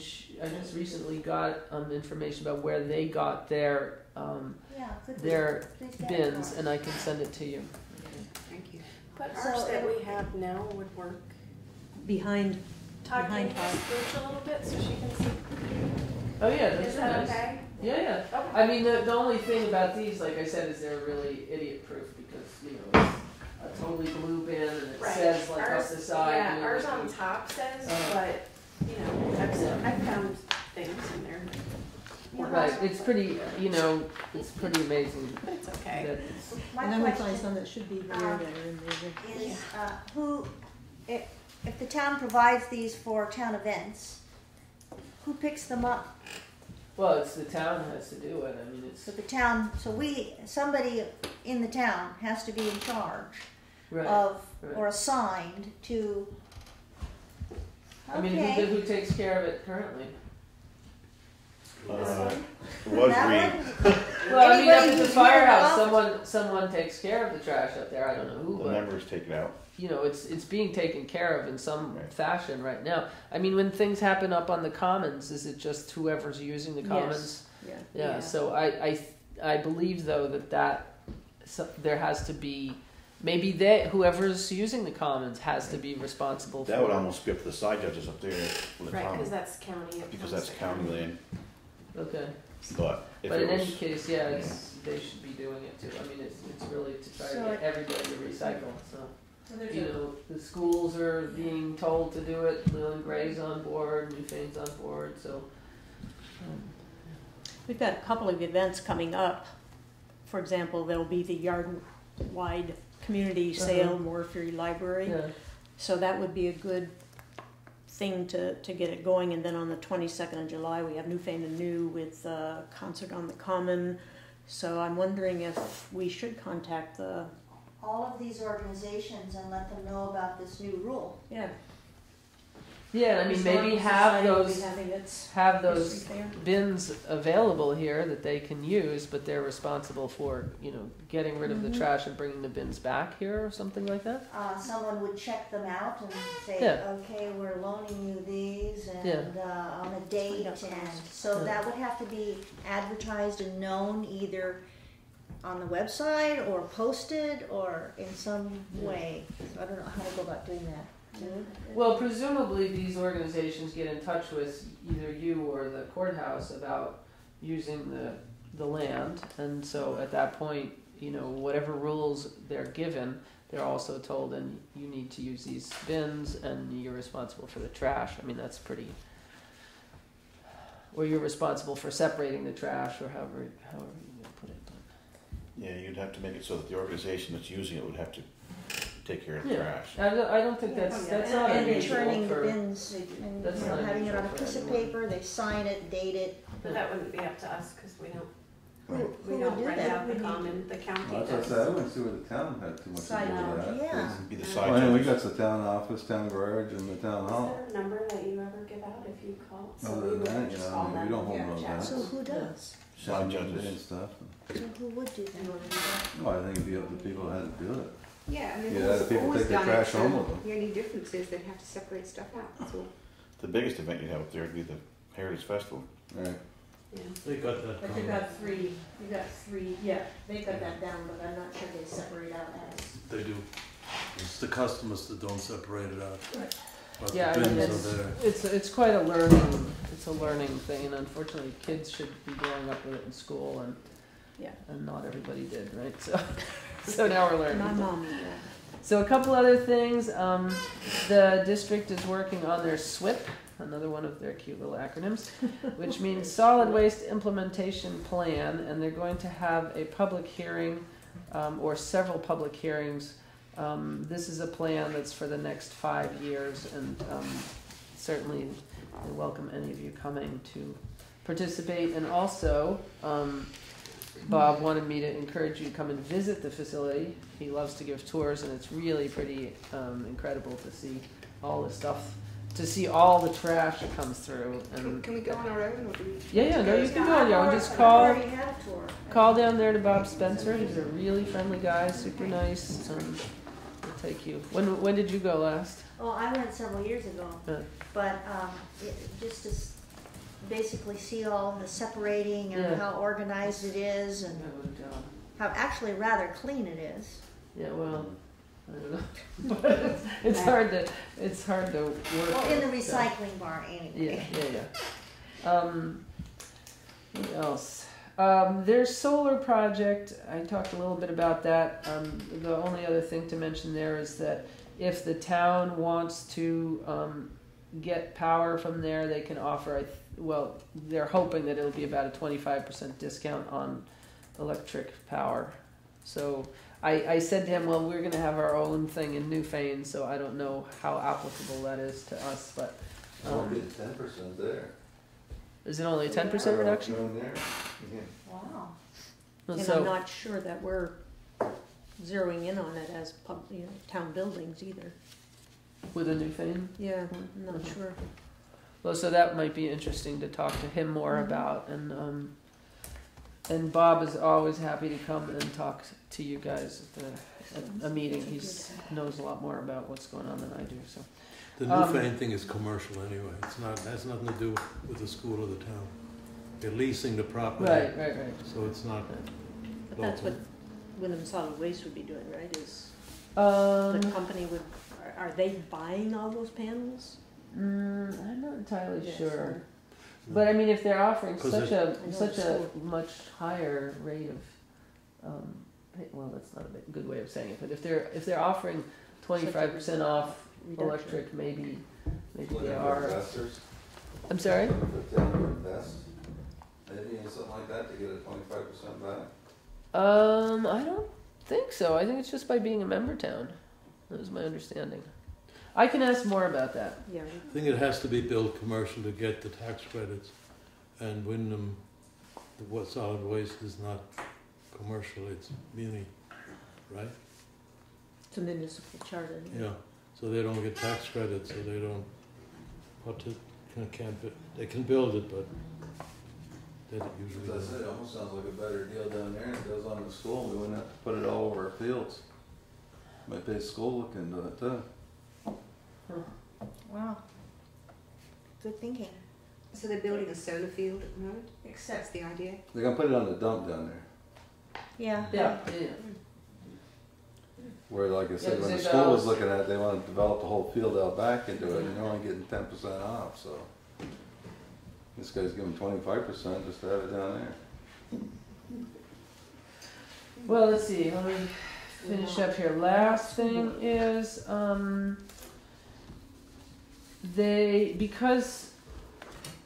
there's changes going on because of Act 148, and some of these may impact the single stream recycling or the dual stream, and currently they do dual stream. From talking with Jan Amin, who's a good friend of mine, and she's the vice chair, she does this professionally. She works in setting up contracts down in Massachusetts for districts who need to have their waste dealt with and they don't have a landfill or transfer station. So she was explaining to me that the single stream method, which is a lot cheaper and a lot easier for haulers, is essentially making the recycling market collapse, because the margin, I think, on recyclables is fairly small, and so when a whole shipment of goods come in, if they're really contaminated, which means, in other words, you think you've got paper, only there's a bunch of junk in there that you have to sift out, they essentially chuck the whole thing. If it's too contaminated, they just throw it out. So that means they've paid X amount for that bin, and they essentially can't use it. And that's what happens with the single stream method, is most of it's contaminated. When you had the dual stream, you had very clean, glass, so they would buy a bin of glass, and it was profitable. They could make money off of it. Same with the paper. The paper was clean, but now with everything mixed together, it ends up being a lot more trash, and it essentially means that they can't make a living. So, And also bad for the environment, because then they have it's to bad for the environment. stick it in a landfill. Yeah, it just goes in the landfill.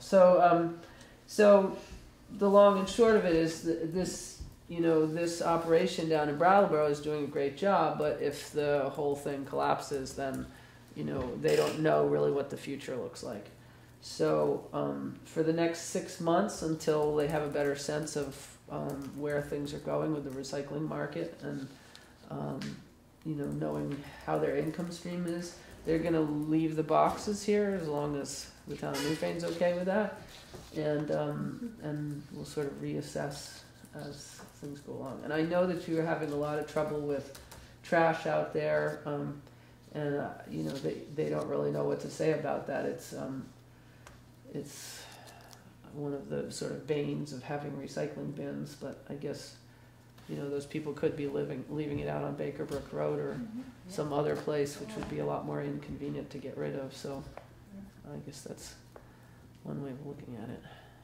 And I think that's about all I have to say. And if you guys have specific questions that you want me to ask about the, you know, operations, you're welcome to email me, or like I said, Bob is more than happy to come in. Good. Thank you very much. Sure, you're welcome. So we have the recycle bins for 6 months, Yeah. and somebody's going to tell us at the end of 6 months what comes next. Right. I mean, I think I'll try to come in every 3 months and sort of update you Okay. on where things are. And if, of course, if you have any questions prior to that, give me a call, and either I can come in or I can get Bob to come in. There's a cost to those. Well, the town budget's Town what is budget. it, $22,000? $22,000. It's not just for those, though. That, you know, that amount of money gets you the household hazardous waste facility, which you know used to be just the 2 days a year, but now it's whenever a resident of Newfane wants to go and get rid of their waste, they can go down to Okay, the. so they've expanded the service. Well, that's just part of what they've been doing all along. I mean, every town has to have an implementation plan telling the state how they're dealing with their waste, and so they essentially do that for us, and I think that's probably where a lot of the value of the $22,000 goes, because I can imagine that's kind of a nightmare figuring that out. I don't know for sure, but I imagine that's probably So if they go away eventually, right. will there be any saving for the town? You know, I think at this point the only place in the state of Vermont where you can truck your garbage to is like way up north someplace, a couple hours. Yeah. And I don't One think facility. it would be a good thing for us Yeah. to see them go away. Mind you, Brattleboro has a lot of, I think they have 6 votes, and they're kind of on the fence right now about the district, so it's a little shaky.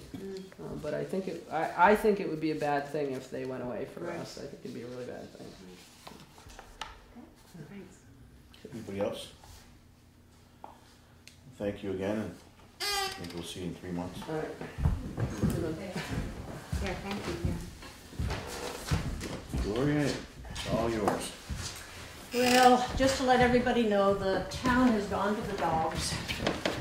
I need to hand over dog information. As the town clerk, it now goes into the hands of the select board. I have a few statistics on the front that changed today.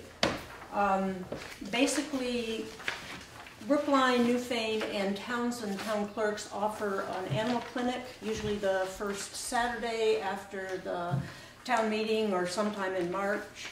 And year before this last March, I ended up being there for the 3-4 hours and registered only 5 dogs. This year, I netted 17 at that time.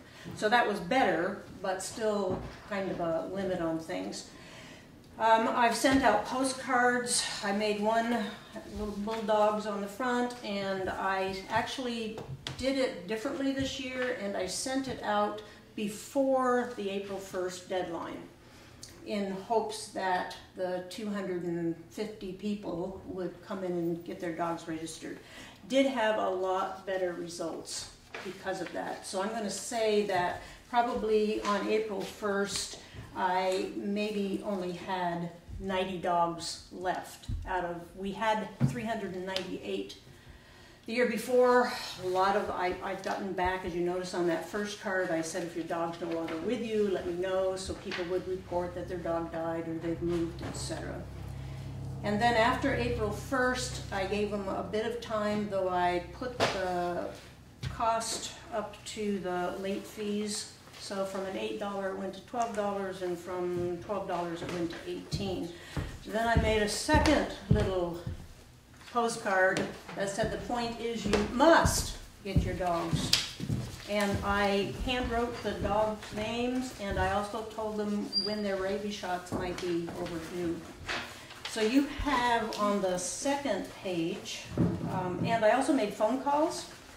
So you're going to notice that I crossed out the top because Terry Brooks came in today, as well as one other person, Carter, has moved. So I only got that information today. So we probably have now 20 dogs, maybe 21, 22. So we need to get Deanna Covio and Carolyn DeMarco, Scott Dorman, Ruth Fleming, Josh Houle, Danielle LaCroix,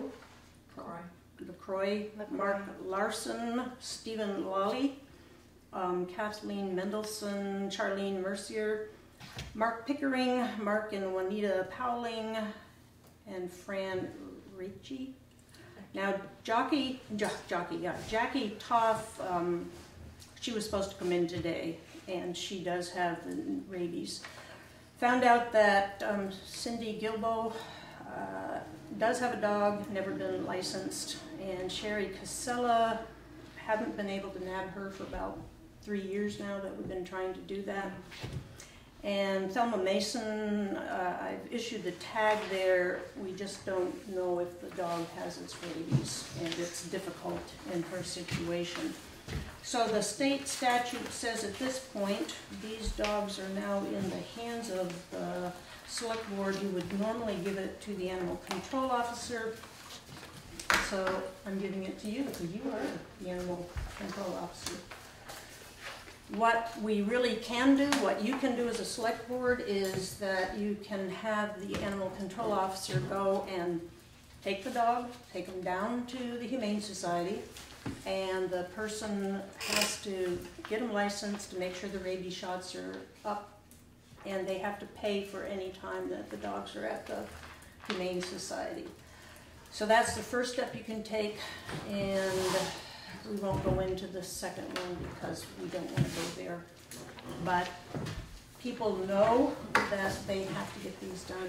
Made phone calls, I've sent out 2 postcards. I think people are just dragging their feet.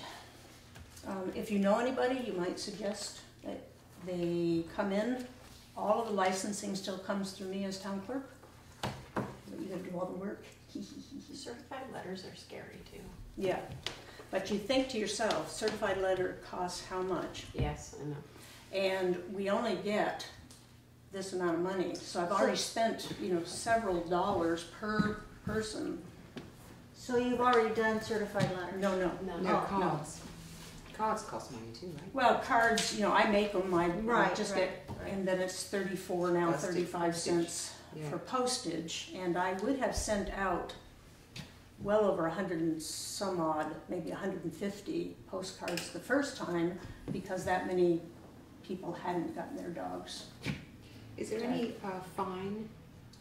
What you see on the second one is that the second postcard is that there are late fees that we pick up.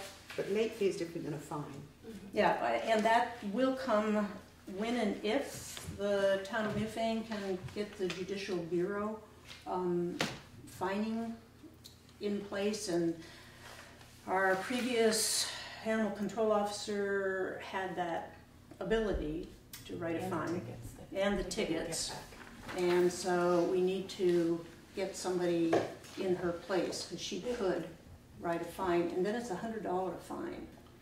So we can go take them. We can send out a letter from the select board, maybe not pay the certified the first time and just say Warning them that it's going to be a $100 fine. that could be up to I can word a That it very could strong be. letter. Yeah. So that's what I would Might be the suggest. next step. We do really need an animal control officer. Yes. When I didn't get to talk to you because I was not here at the last meeting, but I was about this close to getting nailed by a dog because I had to go investigate whether it was where they said it was. And I don't want to get bit. I don't want to be the No, animal we control don't- officer. We don't want you to do that, so, do we? Is anybody else Alice? Who? Is it Alice? Is her name Alice? Who used to work at the vets? Alice?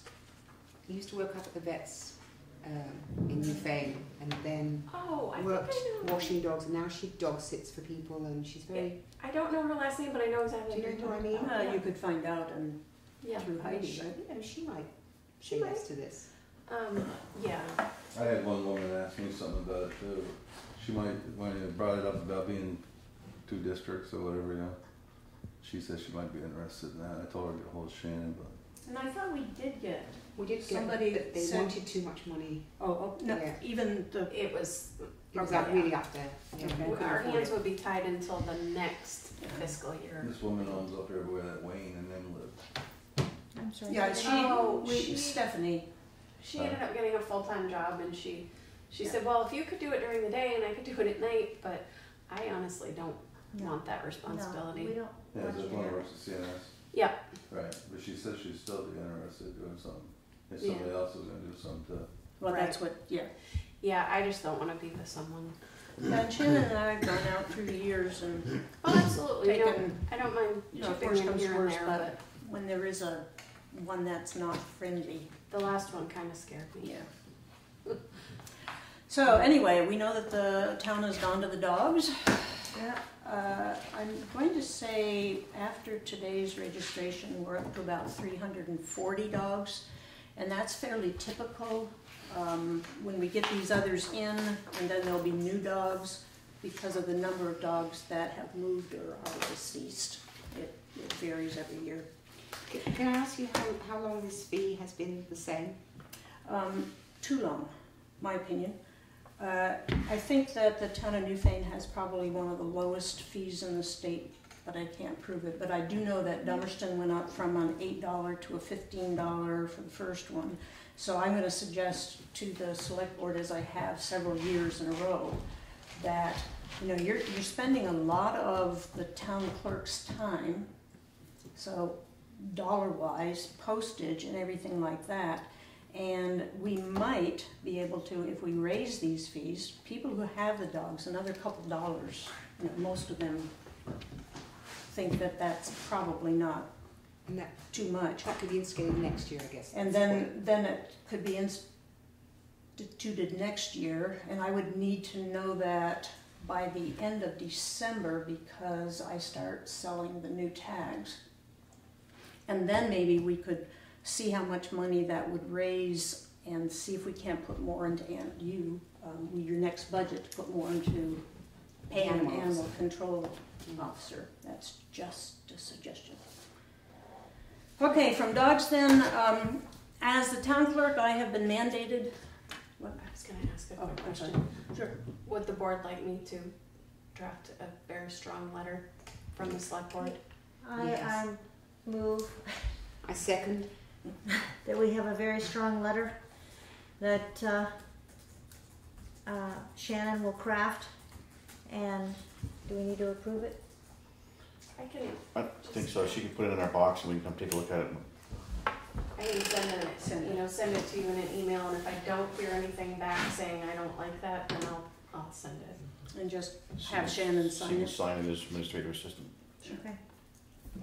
She just said she's gonna. Motion's been made and seconded to draft a certified letter to go out to these. No, I don't think we'll Not be certified. certified yet, Yeah, we're gonna go certified, all right. because it's $6.50 a piece, Right. so. We're gonna draft a letter to go out to these people who haven't registered their dogs. Is there any other discussion? Do the dog letter? Hearing none, all those in favor say aye. Aye. Opposed or abstaining? Ayes have it. Great, thanks. The second thing that I need to do as a town clerk this year, and I didn't find this out until maybe a month and a half ago, is the State of Vermont Secretary of State's Office Election Division is rolling out a new voter checklist. And as a consequence, each and every town clerk of the state of Vermont has to go to 3.5 days of training to learn the software. Now, I don't know seems to me I could figure out, you know, type in person's name, type in their birth date, but 3.5 days is mandated. And I need to go starting next Monday, and I will not be able to be in the office for the full 4 days that I'm usually here. I have no additional money in the assistant town clerk budget. As a matter of fact, I'll be over by about $85. Not knowing if I was going to be in as town clerk, I needed to make sure in my record keeping that I had extra paper, books, things that somebody coming in wouldn't be going, what do I do? So I literally have no extra money. And I just want to show that I really am not a spendthrift. Though some people have said I am. This is just a really quick going down through sort of, if you notice in 2010, I'm giving them, I've cut this out of town reports, so it shows what information. And so in 2010, you've got to realize that minus signs really mean plus, because we didn't redo the information. But that's the only year. So we went from my having $2,000, the select board choosing, or no, that I actually spent $1,600. So then, because I didn't spend the money, then I had $1,000 taken away. And then the next year, you're going to see that I actually spent only $645 for my assistant. But we did raise it because at that point I had two administrative assistants, two assistant town clerks who were being paid fully by Vermont Associates. So I said, fine, go down to that. And then you'll see again it went from $1,000, so I didn't even spend the $1,000. And we went up to $3,000 that year because my assistant town clerks were running out of their time with Vermont Associates, and I knew I would need some money. If we look in the very bottom one, you can see that I had $3,000. I spent $3,213. I was told by the previous select board that I could not have my town clerk there. I'm the assistant town clerk.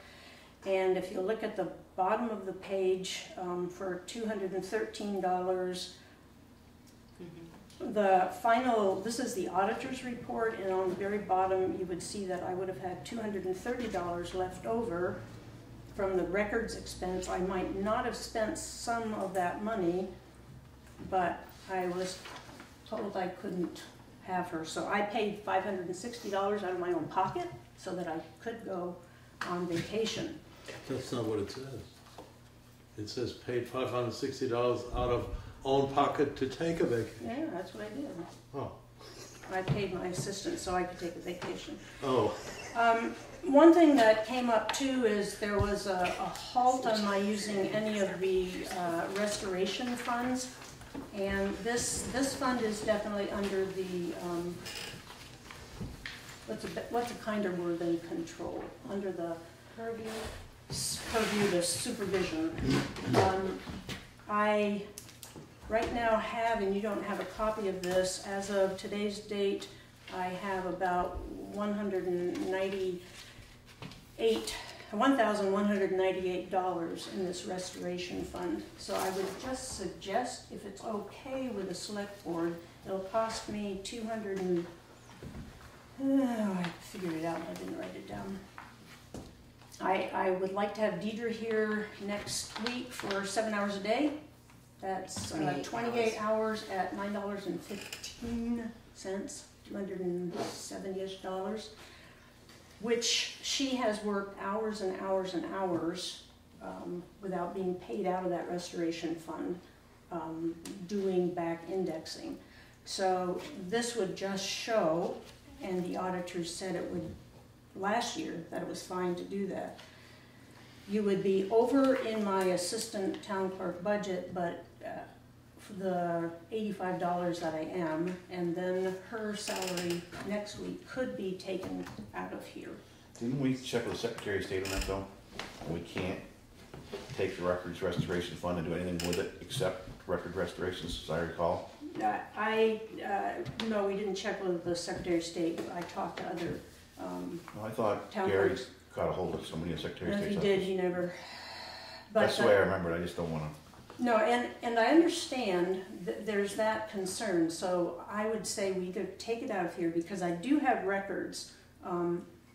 She kept, even when last June 1st, you said we couldn't use it, she kept records of the amount of time she spent on restoration. And I just think if you spent 200 hours sometime during this year, you're gonna get $260. Would you be able to check, just double check with the Secretary of State to see that that's legal? Back paying out of a different Yeah, fund? out of that restoration fund. I think personally, why isn't it coming out of the elections fund? They're making you do this for the elections. Mm-hmm.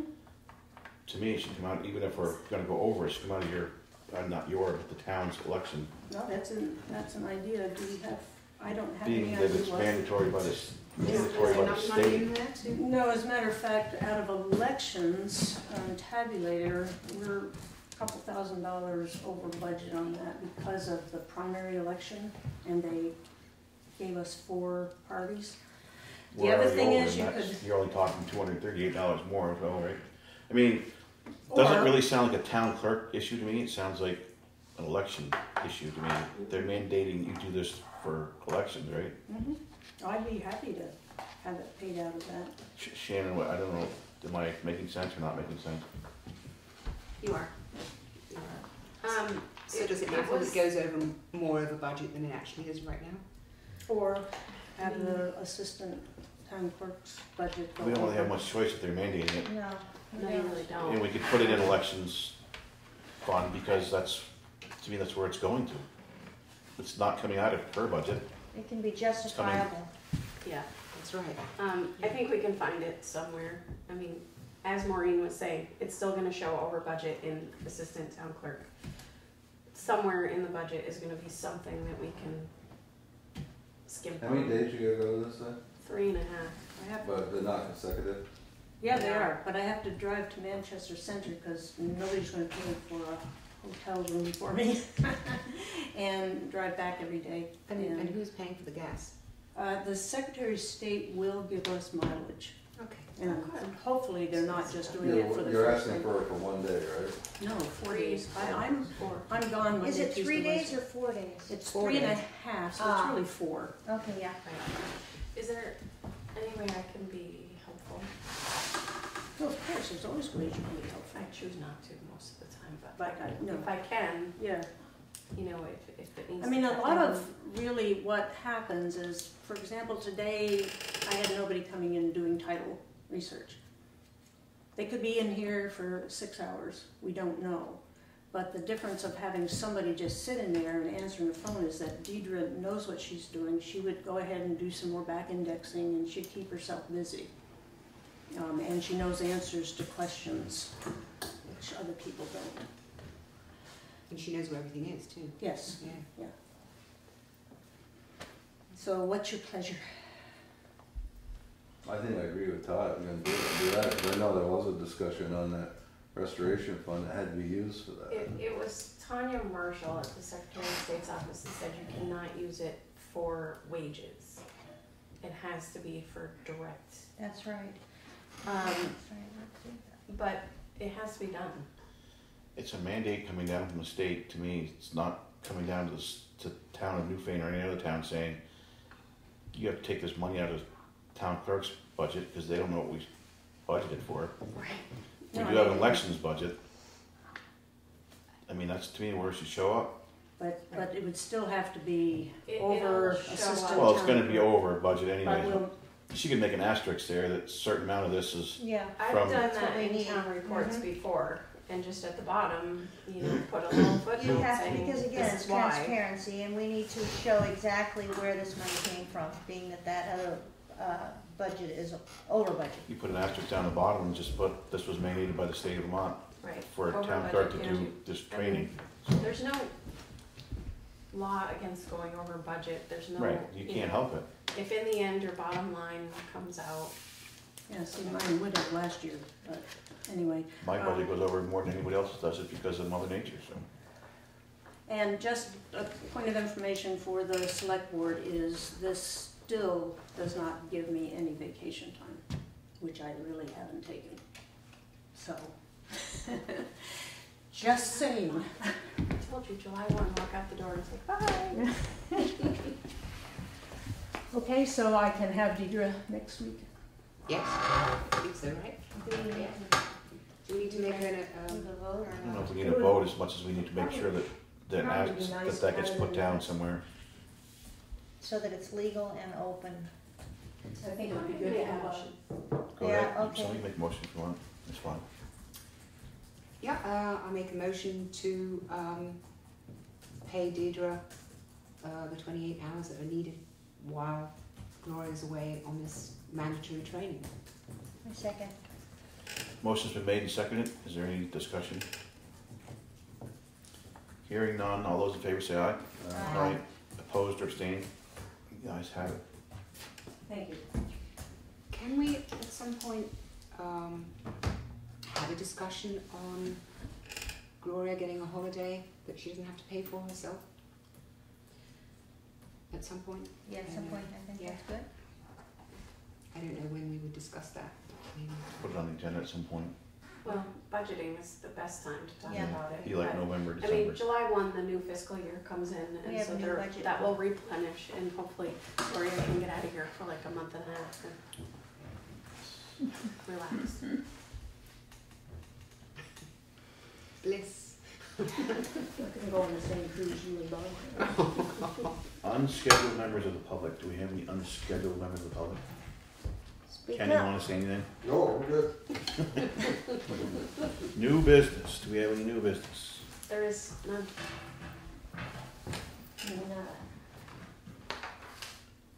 There is none, say. You know, the only thing I was kind of thinking out the corner of this was, we talked about it one other time, the fire department thing. When we did the budget in, we was talking, you know, how we raised it a little bit this year and stuff like that, and now you guys say you paid for the gas and. how you Yeah, did it. we just totaled that up at 600 gallons, we have to pay for right now. I don't think it's right that the town should be charging the town fire department, to make the fire department pay for the gas to go to fires around town and stuff. I mean, we give them some money anyways, which is not a lot. And out of that some money, they actually pay the town back when they go fight the fires for the gas. And I always thought that, you know, a lot of the other towns, you know, they just come in, fill the fire trucks up, I mean, they keep track of the gallonage and stuff. And I don't think it's right that we supply the gas for the fire trucks in our own town. How do you get the money for that anyway? Where's it come from? Well, they go to the town garage right now and they get it out of the road budget fuel. But I mean, it's, you know, I mean, what money we're giving them is pretty slim anyways. There's still I mean, towns they have to money. they have to raise a lot of money to help support their firehouse. And then to pay us, you know, like, what did we put in, 18, 20,000 this year? 20, yeah. It went, I think it was 18, so they raised it $2,000 or something. You know, 20,000 is not a lot of money. You know, especially like, when we're paying rescue 48 or something. Right, the thing about two fire departments is they're not town owned, Oh, I see. they're owned by the members, and the members have to raise everything that we get to keep them going, so. I mean, it isn't like it's gonna break the town on a little bit of fuel they do use, but, you know, when they have to pay, Is it- Has this always been that way? I don't know if it's always been that way, but they've been doing it, you know, for quite a few years, but. Yeah, I'm just thinking, you know, it's, like you said, about 600 gallons. So at $2.50 a gallon, you know, there's $1,500, $1,800, whatever. I just think it's, Could send you out with a boot on the road again. yeah. that's coming right up, anybody wants to help? I just think it's, you know, it's absurd that they have to pay the town back. I don't think they should have to pay us back. Okay. Do we want to have a full discussion right now, or should we? Should we discuss that next meeting? It should definitely be in with the budgeting, because you've already got it Again, budgeted. budgeting. So if you stop doing it, Well, I think it's already in the budget because they're using the fuel in the trucks, you know, I mean, no, I mean, we've To change budgeted it. that as income though, so you really should wait until budget time to change anything like that. It's fine. Could you put a note that we need to, that's Yeah. I have budget one of the notes. things we need to Yeah. talk about, make a decision about? Yeah. So don't pay your bill until next year at budgeting time. We're so over budget. They'll stop giving us fuel and it'll go anywhere. Old business. Town office air quality testing. Well, that's got done. And we need to clean those air vents, right? These up here. Absolutely. I was kind of happy to see that there really wasn't any mold issues to speak of in here. They did mention those heating ducts. Yep. Which wouldn't be that much money to get those cleaned up. It almost acted somewhat like the air was better in here than it is outside, which is kind of, That's a little weird. Well, it was pretty awful out there. and then needs to have somebody hook up the ductwork downstairs, I guess. Yeah. Those two things to me we could do. So we need somebody to do that job and get an estimate and all that? Oh, I don't know who you get to do these things. I just wanted to share that, on that report, on cardio, the report, they had concerns about dust buildup was significant. That usually means it's not just something, it's significant on air supply diffusers. So to me, that is a concern that has to be dealt with. And that the air filters are not being maintained Yeah, or changed. Changed I don't think that's right. on a regular basis. And I'd like to know who's responsible for changing these air filters. We have a contract with one of the fuel companies. They're pretty good about going in there and servicing those furnaces. I don't know where that came They from. service them once a year. I know that it was in there, but I actually, because I was looking at it with him, and he said they're changed once a year by the, by the company that comes and cleans the furnace.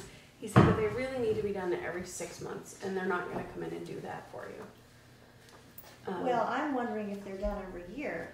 Like He said that he pulled it and looked, and he said it looks like, it's being done once there's a year. a tag out on the furnace that they tie on the tag says when they serviced it. And So is there a tag now that says that they actually? But did I they haven't change? looked. But did they change out the filter? He said he felt they probably did. It's just that their once a year isn't adequate.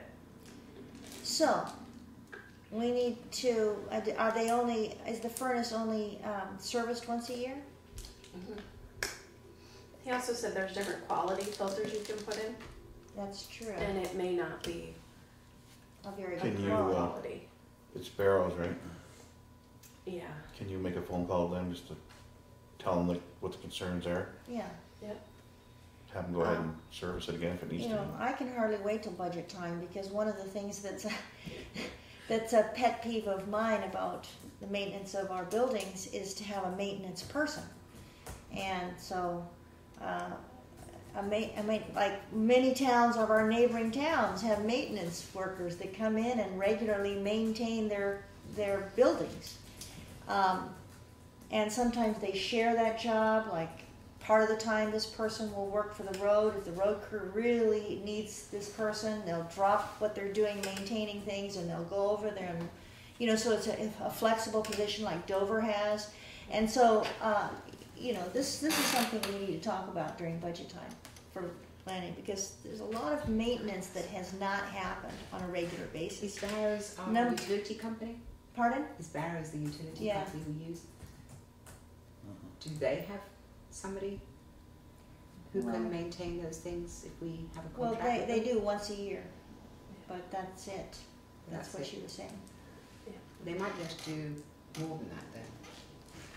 I don't know, the contract is for once a year, but I think you'd probably pay them a lot more to come in and change the filter than us Right, going and having ordering somebody. one from WW and switching it out. Also, another thing are the vents, that were as a conclusion on their concerns about this, these engineers, that the vents in the floor and the return vents And the abandoned vents, they definitely need to be cleaned, and there's no vapor barrier.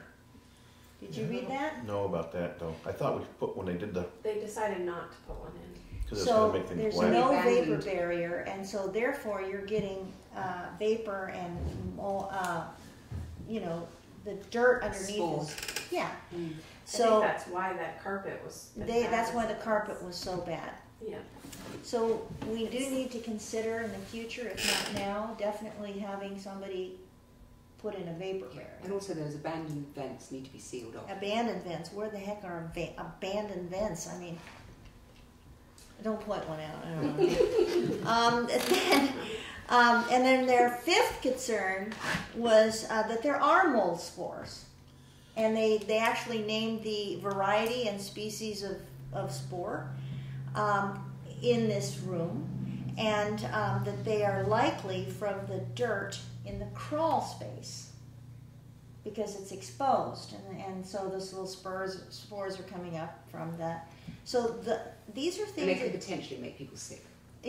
well, it's not a really horrible monster kind of No, but it's potentially. spore, but yeah, I mean, it's not a healthy one either. So, but just the fact that all of these vents and openings need to be addressed. So that needs to be put down on a list of things to do. And are we going to do that under the new budget? Or is it something I that's don't more know. urgent? The new budget starts in a month, so Yeah. we've got how much left over? 14,000, 15,000. Oh, and another thing, I'm sorry. Sure. Is that they recommend us that the town get a dehumidifier. Do we have a dehumidifier? Do we own a dehumidifier? So that could be on that And list. they're not that expensive to get. That could be on that list as well. Is it for the crawl space or for the building? For the building. Just Oh, for so the you need building. one, For the air. you need at Just least for two. the To building. take the moisture out. So So you that need if at least any two. moisture does come up, Mhm. that maybe it can help. That's what with those that. big fans are supposed to be doing up on top. That's for the wall, for the outside, Keep and it. for the crawl But not space. for here. Right. And not for And duct cleaning. Marion had written something down and wanted us to bring that up. Do you have it? I don't have it. her list. I have Well, that that had revolutionary been- idea You know what, it'll be on easier. opening the window in the morning for 10 minutes. I think that's a wonderful idea. Open it here and there and blow the place out for 10 minutes.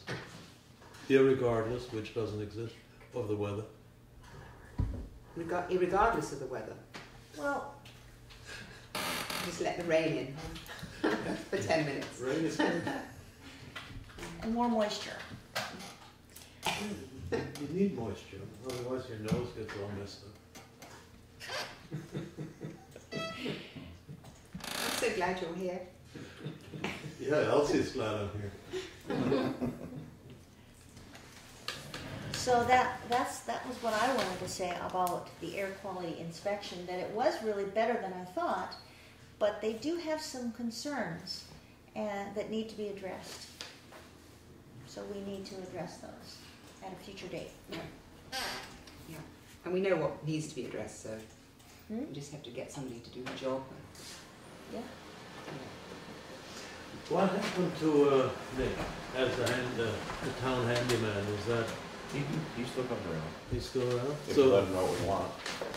So if we do need something, Nick will come and Yeah, he's got to change the lights, as a matter of fact. That was what Marion, You're right. I have this, and I made a copy somewhere. I do have it.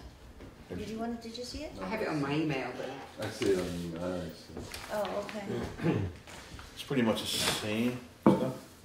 Roof repair, air Yeah. quality test which we did, electrical upgrades were needed, plumbing upgrades were needed, handicapped access were needed, building to be cleaned. That's for Oh, the that's office. during Yeah. the, That's later.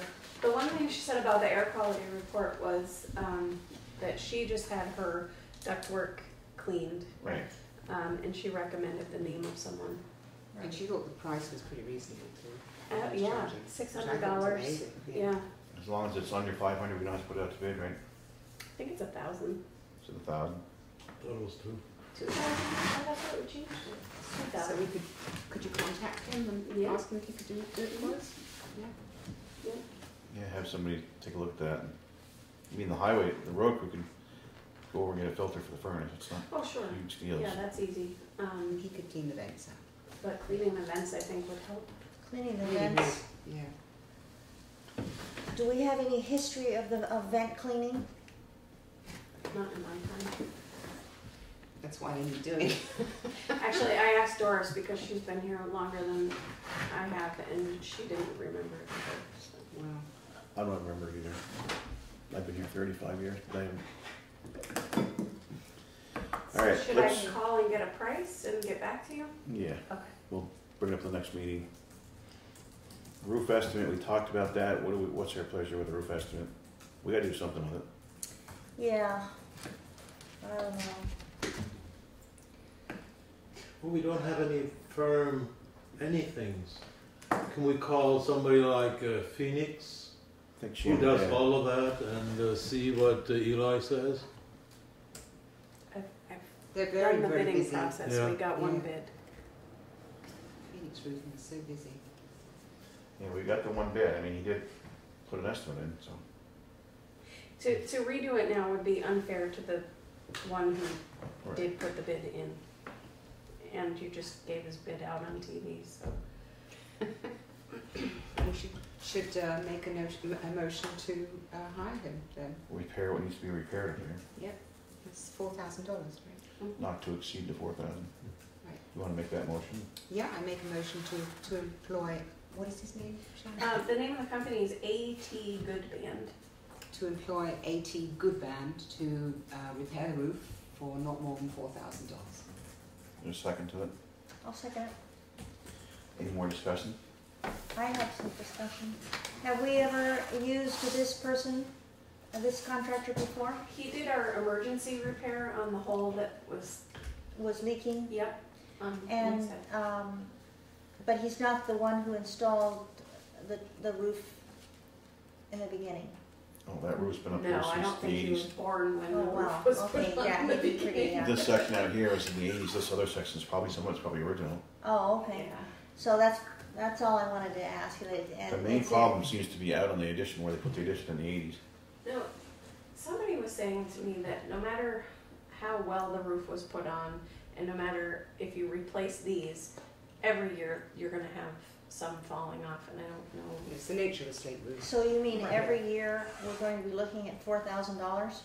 No, I think if it's done every year, you're gonna be looking at maybe 3 or 4. 500 to fix what's come off, but they're never gonna not come off the roof. I think what we need to do, myself, is fix it for now, stop the leaky. And then look And then at budget Get for somebody to look new at roof. this thing, offer them, trade them some of the slate, because the slate's worth a lot of money for a standing seam. Mhm. Be done with this thing, put it in the budget, Yeah. whatever it is, be done with it, it to be there forever. Great Don't you worry idea. about people getting hurt. I agree. Maybe we could talk to him too, this guy, about putting something on the edge that would stick up just a little Yeah. bit, not to bother the snow, but so the slate, if it comes down, doesn't come off through so bad. Mhm. Snow I think slides I off the mentioned roof that in our more last easily, too. meeting. Yeah, I think if it was only like that, just something to catch it, Yes, absolutely, we need a catcher. but not hold the snow up there. Well, take it down for snow, Yeah, 'cause just like by then gutters. it'd You be buried take gutters anyways. down for snow, you can take the little catcher thing down for snow. Okay, So good that's another idea, thing, good remember at idea, budget time Tom. to look at that roof. Okay. Any other discussion? Hearing No. none, all those in favor of hiring Good Band Roofing Company at no more than $4,000 to fix the current roof, signify by saying aye. Aye. Those opposed or abstaining? The ayes have it. Can you get a hold I of will. Town offices survey follow-up, can we, we're running late here, can we table that till next? I think it would meeting? almost be better if you did table it, because then It's you're getting gonna kinda late. be here. It's gonna be a long discussion, I think. That's up to you guys, I just, Sounds good. yes, no, Okay. Yes, You know, I was table it. ready to go, but that's fine. well, you'll be ready to go next time too. Open meeting law seminar. This is going to be quick. One of the things that's very important to me is to get everybody in our town on board with this open meeting law so that we can actually fill these positions for these different commissions and committees and all of these other things. I think there's a lot of misconception as to the open meeting law, and we have committees that are just folding and, you know, like abandoning ship. And we need to actually have some type of training so that, well, yeah, we have an abandoned person right there, but but it's actually, we do need, you know, education is the key, and so whom to call at VLCT, and it would be Abby Friedman. Yeah. And she can work with us and perhaps in other towns. And I would be willing, if it was be agreeable, to even contact other towns and sort of do my salesmanship routine and get, if that's possible, so that our cost to have an on-site workshop would be lessened. I think Shannon put that out there because I remember seeing on yeah, we TCTV talked about it, and I've contacted Dover, Townsend, Dummerston, Brookline. Dummerston brought it up. I saw that on BCTV. Dummerston did have a discussion about it. They chose not to accept the invitation. But the other towns didn't get back. They did not. Brookline did and would love to join.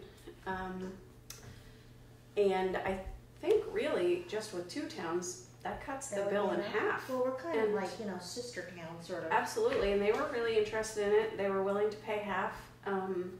Perfect. Probably use the firehouse if you let Bobby know when. Go for it. And then we would actually work with all of our committees and other elected officials to sort of twist their arms. No, I'm sorry. Not really. But to get them to go. And anybody who was interested in learning about it. Because I do think, like Gunther, he comes to these meetings, he listens, he jokes a lot, but he does listen. And I think you are a great citizen, and I know that you want to be helpful to the town. And so I'm thinking that we get people like you and other citizens to learn that it's not a scary thing, that you can do your work without having to worry about the law. Always have to worry about the law. Always somebody who finds. But we're here to help you. We have to worry about the law. We're doing just fine. You would like to take over this project? I would. I don't have any problem. Yes, with it. sure. Problem with that. Sure. Would you like Go, to- girl. Are you going to make a motion to Go, get girl. the towns together, Yes. or wait till you get the I- towns? Did research what we have left in the budget, Oh, and as long as we're done with workshops, and I don't have any that I'm going to go to, then there is enough in the budget if we share with Brookline. perfect. Or should we just wait till July 1st? Well, at this point, they may not be able to get here until July 1st, Right, but it's only a month, so. I make a motion that we have a open meeting law workshop that we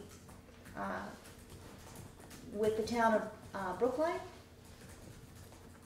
so that and invite as many of our officials as we can to come. Second that. Motion has been made and seconded to have an open meeting seminar with the town of Brookline and invite as many of the local officials as we can to be there.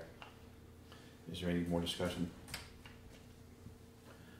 All those in favor signify by saying aye. Aye. Opposed or abstaining? Carol's going to take care of that. Okay, so we'll just make a date and Just as soon as you know what the date is, give Bob Litchfield a call. He's the one that schedules the hall, Robert Litchfield. If you can't get him, just get a hold of me and I'll get a hold of him. well, I think it's important to get some kind of feedback as to when would be a good time that most people could attend. Well, it wouldn't be Evening. June 15th because we have No, I road know. trip. Would it be in the evening or on the weekend? I mean, what is a good time? Weekends are not good for me. Okay, well, that's out. I mean, that doesn't mean you guys can't do it, but I'm only one, so. No, but you're a very important person, so we have to have you there. Sorry. Thursday is out for you, right? Yeah, but I could always, Switch around. yeah, so we won't take time right now, but maybe we can discuss it among ourselves. Yeah. Just about a good time. Particular date, yeah. Should get a hold of Brookline, maybe find out what's good for them That's as well. right. I'd rather do it during the day myself, but You know, the doesn't day matter. Why makes not? more sense. It's fine. People are more awake. Shannon, could you maybe get a hold of Brookline and get some day times? Yep. I would be willing to take a vacation day from work. Oh, I'm sorry. Hope they're not watching. All right, we're done with that, right? Yeah. The next thing we have is landfill issues, and I would entertain a motion to go into executive session over that for legal issues. Yes, Okay. I second it. Oh, She made the motion, you have to second it. Somebody over there has to second it. I'll second. Motion's been made and seconded to go into executive session over legal matters. All those in favor? Aye. Aye. Anybody opposed or abstaining? No. Well, we're gonna go into executive session then.